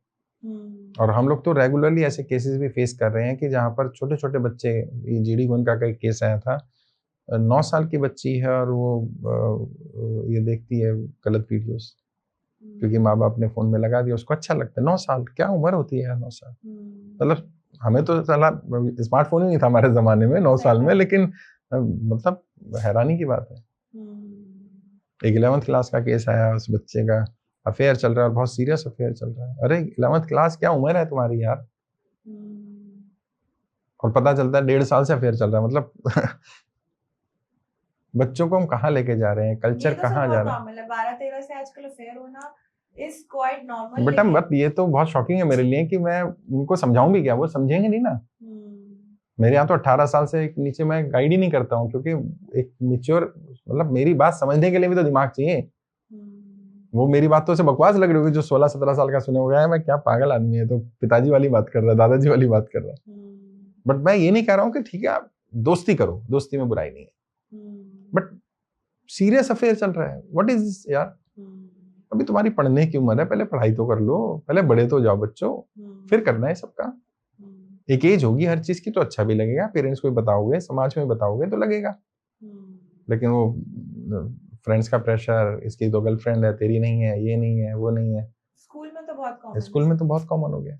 और कॉलेज में फिर ये बच्चे क्या करेंगे, फिर ये बच्चे जब शादी करेंगे तो इनकी स्थिति क्या होगी। तो मैं तो बहुत डर रहा हूँ कि आने वाले समय में समाज से मैं कैसे चीजों को ठीक करूंगा। मुझे तो मतलब बहुत पॉजिटिव नहीं हूँ मैं इन चीजों को लेकर के, डर लगता है। तो सर अभी आपने बच्चों की बात करी, और अगर हम आपसे पूछें और हमारे पॉडकास्ट के माध्यम से आप बच्चों को गाइड करना चाहें कि कैसे फोकस रहना है, क्योंकि अभी आपकी एज नहीं है ये सब चीजें करने की, तो आप उनको कैसे समझाएंगे सर? देखो, सबसे पहली बात तो पेरेंट्स की जिम्मेदारी ज्यादा बनती है इसमें। पेरेंट्स अपने बच्चों को उनका गोल सेट करें, उनका एक एम डिसाइड करें कि उन्हें जीवन में करना क्या है, और फोर्स ना करें। बच्चे जो होते हैं ना वो बहुत मासूम होते हैं, उनको जैसे घास उग रही है ना तो खुद ही उगेगी, उसको अगर आप जबरदस्ती खींच के उगाओगे तो उसकी जड़ निकल जाएगी। तो बच्चों को एक तो फोर्स नहीं करना, बच्चों को सही गलत का फर्क बताओ, ये सही है ये गलत है, बाकी थोड़ा उन्हें अपना दिमाग लगाने दो। जैसे मैं अपने बच्चों का एग्जांपल देता हूँ, मेरे बच्चे वैसे तो स्कूल नहीं जाते, होम स्कूलिंग कॉन्सेप्ट में वो लोग पढ़ रहे हैं। 10th में मेरे बेटे ने टॉप किया, अभी मेरी बेटी 10th में, बेटा 12th में है, और मुझे उम्मीद है कि वो दोनों अच्छा परफॉर्म करेंगे। बट मैंने कभी उन्हें फोर्स नहीं किया पढ़ाई के लिए, मैंने कभी उन्हें फोर्स नहीं किया किसको दोस्त बनाना है किसको नहीं बनाना। मैंने सिर्फ उन्हें ये समझाया कि तुम्हें मेंटली मैच्योर रहना है, और ये आज से नहीं हो रहा, ये आहिस्ता आहिस्ता आहिस्ता आहिस्ता, क्योंकि एक दिन का काम नहीं है। साथ बिठाना, एग्जाम्पल्स देना, समझाना, कई बार ऑफिस ले जाना, कोई केस आया तो उनको समझाना कि ऐसा हुआ, उनसे राय लेना कि बेटा इसमें क्या होना चाहिए। तो होता क्या, जब आप बच्चों को राय लेने में इन्वॉल्व कर देते हो ना, तो बच्चे कई बार बहुत अच्छी सलाह भी देते हैं, और बच्चों को अपनी वैल्यू बता देते हैं कि यस आई एम इम्पोर्टेंट, मेरी सलाह की कोई वैल्यू है, तभी मेरे माँ बाप मुझसे पूछते हैं, भले आप उनकी बात मत मानो। कई बच्चों को लगेगा कि हमारे माँ बाप को मूर्ख बना रहे हैं, लेकिन तरीका यही होता है, भले मत मानो लेकिन पूछ लो कि बेटा इसमें ना कंफ्यूजन है, 2 ऑप्शन है, तुम्हारे हिसाब से कौन सा होना चाहिए। अब 10-11 साल के बच्चे से, बेटे या बेटी से पूछोगे तो कुछ तो दिमाग लगाएगा ना कि पापा ये ठीक है, अच्छा क्यों ठीक है, क्या होना चाहिए था, अच्छा ये वाला ठीक क्यों नहीं है। डिसीजन तुम नहीं लेना है, लेकिन उन्हें मैच्योर बनाओ, उनकी डिसीजन मेकिंग एबिलिटी को डेवलप करो, क्योंकि वो तुम्हारा भविष्य है। या तो ये मानो कि बच्चे हमारा भविष्य, नहीं तो बच्चों की जरूरत ही नहीं है। अगर मानते हो बच्चे आपका भविष्य है तो आप ये सब बिजनेस, काम धंधा, राजनीति सब किसके लिए, बच्चों के लिए ना। थोड़ा समय उन्हें भी दे लो यार। तो अल्टीमेटली हम अगर उन्हें समय दें और सही अपब्रिंगिंग करें तो बच्चे सुधर जाते हैं। बच्चे तो कच्ची मिट्टी है, जैसा उसको ढाल दोगे वैसा ढल जाएगा। अगर जैसे अक्सर देखा होगा आपने, बच्चे जब गाड़ी में जाते हैं, जब छोटे होते हैं और रोड पर कोई सामान बेचने आ जाता है तो बच्चे उसकी जिद करते हैं। मेरे बच्चे जिद नहीं करते हैं। तो एक बार 10 साल, शायद 12-13 साल की बात होगी, गाड़ी में हम लोग जा रहे थे, एक और फैमिली मेरे साथ थी, कोई सामान बेचने आया सिग्नल पर, तो उसके बच्चे जिद करने लगे और मेरे बच्चों ने कहा नहीं नहीं भैया नहीं चाहिए। तो वो कपल बड़े हैरान, उनका यार आपके बच्चे मना कर रहे हैं, मेरे बच्चे जिद कर रहे हैं, ऐसा क्यों। मैंने कहा जब ये 3-4 साल के थे ना, 2 साल के थे, तब से इन्हें सिखाया गया था कि बेटे जब कोई सामान देना था उसको मना कर रहा था प्यार से, भैया नहीं चाहिए। तो उनको आदत पड़ गई, आपने वो सिखाया नहीं। तो बच्चों का तो नेचर है हर चीज को अपने पास लाने का, स्वीकार करने का, तो वो मांगने लगते हैं। क्योंकि मेरे बच्चे मेरा भविष्य है, तो मुझे मालूम था कि मुझे इनका अपब्रिंगिंग ठीक करनी है, क्योंकि वो मेरा आईना होंगे, वो मेरा रिफ्लेक्शन होंगे। तो इसलिए होता क्या है कि पेरेंट्स की जिम्मेदारी बनती है कि पेरेंट्स, क्योंकि वहां मेरा रोल नहीं होगा, मैं एक थर्ड पर्सन हूँ बच्चों के लिए, जब तक वो 18 वर्ष का नहीं हो रहा। ऑल्दो इसमें भी नहीं आते मेरे पास 21-22 साल, कॉलेज के बच्चे ज्यादा आते हैं। जब वो गर्लफ्रेंड बॉयफ्रेंड हो जाते हैं, अनबन हो जाती है, उसकी शादी कहीं और हो रही है, फिर वो आता है रोता हुआ कि सर प्लीज बचा लो, क्योंकि ज्योतिषी पे तो अब जाते नहीं पढ़े लिखे बच्चे, तो कहाँ आते हैं, हम जैसे के पास आते हैं, सर उसको एक बार मना लो। तो कई बार मना भी लेते हैं हम, और मान भी जाती है लड़की, तो उसको लगता है यार ये तो जादू कर दिया इन्होंने। हम जादू वादू नहीं करते, मैं आपको सच्चाई बता रहा हूँ और ऑडियंस को बता रहा हूँ, मैं कोई ज्योतिषी नहीं, जादू नहीं, कुछ नहीं करता। मैं सिर्फ वो एंगल दिखाता हूँ जो वो लड़की या लड़का नहीं देख रहे होते। और कई बार हम उन्हें मना भी कर देते हैं कि नहीं बेटा, पीछे पड़ने का फायदा नहीं है, क्योंकि अगर कोई आज किसी भी कारण से, और बेटा ये आपके लिए भी और हर एक के लिए, कोई व्यक्ति आज अगर किसी कारण से आपको छोड़ सकता है तो कल किसी और कारण से छोड़ सकता है। जिसके पास छोड़ने का विकल्प है वो तो आज नहीं तो कल छोड़ ही देगा। और ये भी मैंने अनुभव से सीखा। पहले मैं सोचता था रोक लो, जाने वाले को कोई नहीं रोक सकता। जिसको जाना है वो चला ही जाएगा। आप गिड़गिड़ा लो, रो लो, तो उसको क्या मानेगा, आपकी कमजोरी मानेगा। अरे देखा मेरे बिना काम नहीं चलेगा ना, इसलिए रो रहा है, इसलिए रो रही है। मैं इसके लिए इम्पोर्टेंट ये नहीं मानेगा कि तुम मेरी जिंदगी हो या तुम मेरे लिए बहुत खास हो, तुम्हारे बिना मेरा अस्तित्व नहीं है, मैं ऐसा मानता हूँ। वैसे ऐसा होता नहीं है, कोई किसी के बिना मरता नहीं है, तो इससे कोई ज्यादा फर्क नहीं पड़ता। लेकिन उस एज में, उस साइकोलॉजी में तो बंदे को लग रहा होता है कि नहीं, सामने वाला ये सोच रहा होता है कि यार मुझे रोक रहा है, मतलब मुझसे काम करवाना है। लेकिन सर चीटिंग हो जाए, जैसे किसी का पार्टनर चीट करता है, धोखा मिलता है, तो कैसे? देखो चीटिंग क्या होती है, आप चीटिंग किसे मानते हो? चीटिंग ये मानते हो कि भाई कोई व्यक्ति किसी से बात कर रहा है, तो ये तो गलत है, ये चीटिंग है ही नहीं। हो सकता है किसी से बात करने मजा आता हो, भाई होता है ना, आपके भाई बहन होंगे, हो सकता है सबसे आपकी उतनी बात ना होती हो, किसी से ज्यादा होती हो, किसी कजन से ज्यादा बनती हो, किसी से ना बनती हो। कई बार ऐसा होता है, किसी से बात करने में मजा आता है। और खासकर से जो जॉइंट फैमिली में नहीं रहते ना, उनको कोई चाहिए होता है। अब अपनी वाइफ की शिकायत किससे करूं मैं? वाइफ से करूं? नहीं, वाइफ से नहीं कर सकता, मुझे कोई चाहिए। या तो मैं इतना मेच्योर हो जाऊं जैसे मैं हूं कि मुझे वो शिकायत करने की जरूरत ही नहीं। बट जब मैं उतना मेच्योर नहीं हूं, या कोई नहीं होगा, होते भी नहीं है क्योंकि टाइम लगता है, हमें तो इतने साल हो गए, तो सीखा भी, पढ़ा भी, और जानबूझ के विलिंगली चीजों को ठीक किया। अगर आप इतने मेच्योर नहीं हो तो कोई चाहिए आपको। तो वो कोई दोस्त भी हो सकता है। कई लोग तो अपने दोस्त को ही उनकी वाइफ मानते हैं, तो मेरी सौतन है, उसके साथ ही रहते हैं। अरे उसको उसके साथ टाइम बिताना अच्छा लगता है। तो ऐसे किसी लड़की का भी तो कोई फ्रेंड हो सकती है, लड़की भी लड़का भी। तो वहां तक तो मैं चीटिंग नहीं मानता। लेकिन हाँ, अगर रिलेशनशिप में आप एक्स्ट्रा मैरिटल अफेयर में चले जाओ, गर्लफ्रेंड 2 बना लो या बॉयफ्रेंड 2 बना रखे हैं आपने, और दोनों के साथ सीरियस है, तो ये तो चीटिंग है। और चीटिंग जब तक पता नहीं चलती तब तक तो कोई दिक्कत नहीं है। या तो आप इतने समझदार बनोगे, उसे छुपा लो, और अगर इतने समझदार नहीं होते, ये काम मत करो भाई। ये तो मतलब इसको एक्सेप्ट नहीं करेगा कोई भी, करना भी नहीं चाहिए। कोई भी लड़की या लड़का इसको एक्सेप्ट नहीं करता है, भले ही वो कितना ही बोलता रहे, बोलती रहे। लड़की कितना ही बोल दे कि नहीं मैंने माफ कर दिया, भूल गई, चलो छोड़ो, लड़का कितना ही बोल, वो एक्सेप्ट होता नहीं। वो साइकोलॉजी ऐसी है। और इसमें भी फीमेल साइकोलॉजी फिर भी एक बार को एक्सेप्ट कर लेती है, मेल साइकोलॉजी तो बेटा बिल्कुल एक्सेप्ट कर ही नहीं सकते। मतलब ये कड़वी बात है। कई लड़के शायद नाराज हो जाए मुझे सुन के, सर ये अंदर ही बातें कैसे बता रहे, लेकिन मेरा फर्ज बनता है सच बोलना। फीमेल एक बार को फिर भी अगर वो आपसे बहुत प्यार करती है तो एक्सेप्ट कर लेगी कि चल ठीक है, इट्स ओके। वो भी तब जब एक बार गलती हो जाए। बार बार अगर आप वही गलती कर रहे हैं तो फिर वो भी एक्सेप्ट नहीं करेंगे, ये तो बंदा ही खराब है। और मेरे हिसाब से थोड़ा सा लॉयल रहना चाहिए इंसान को।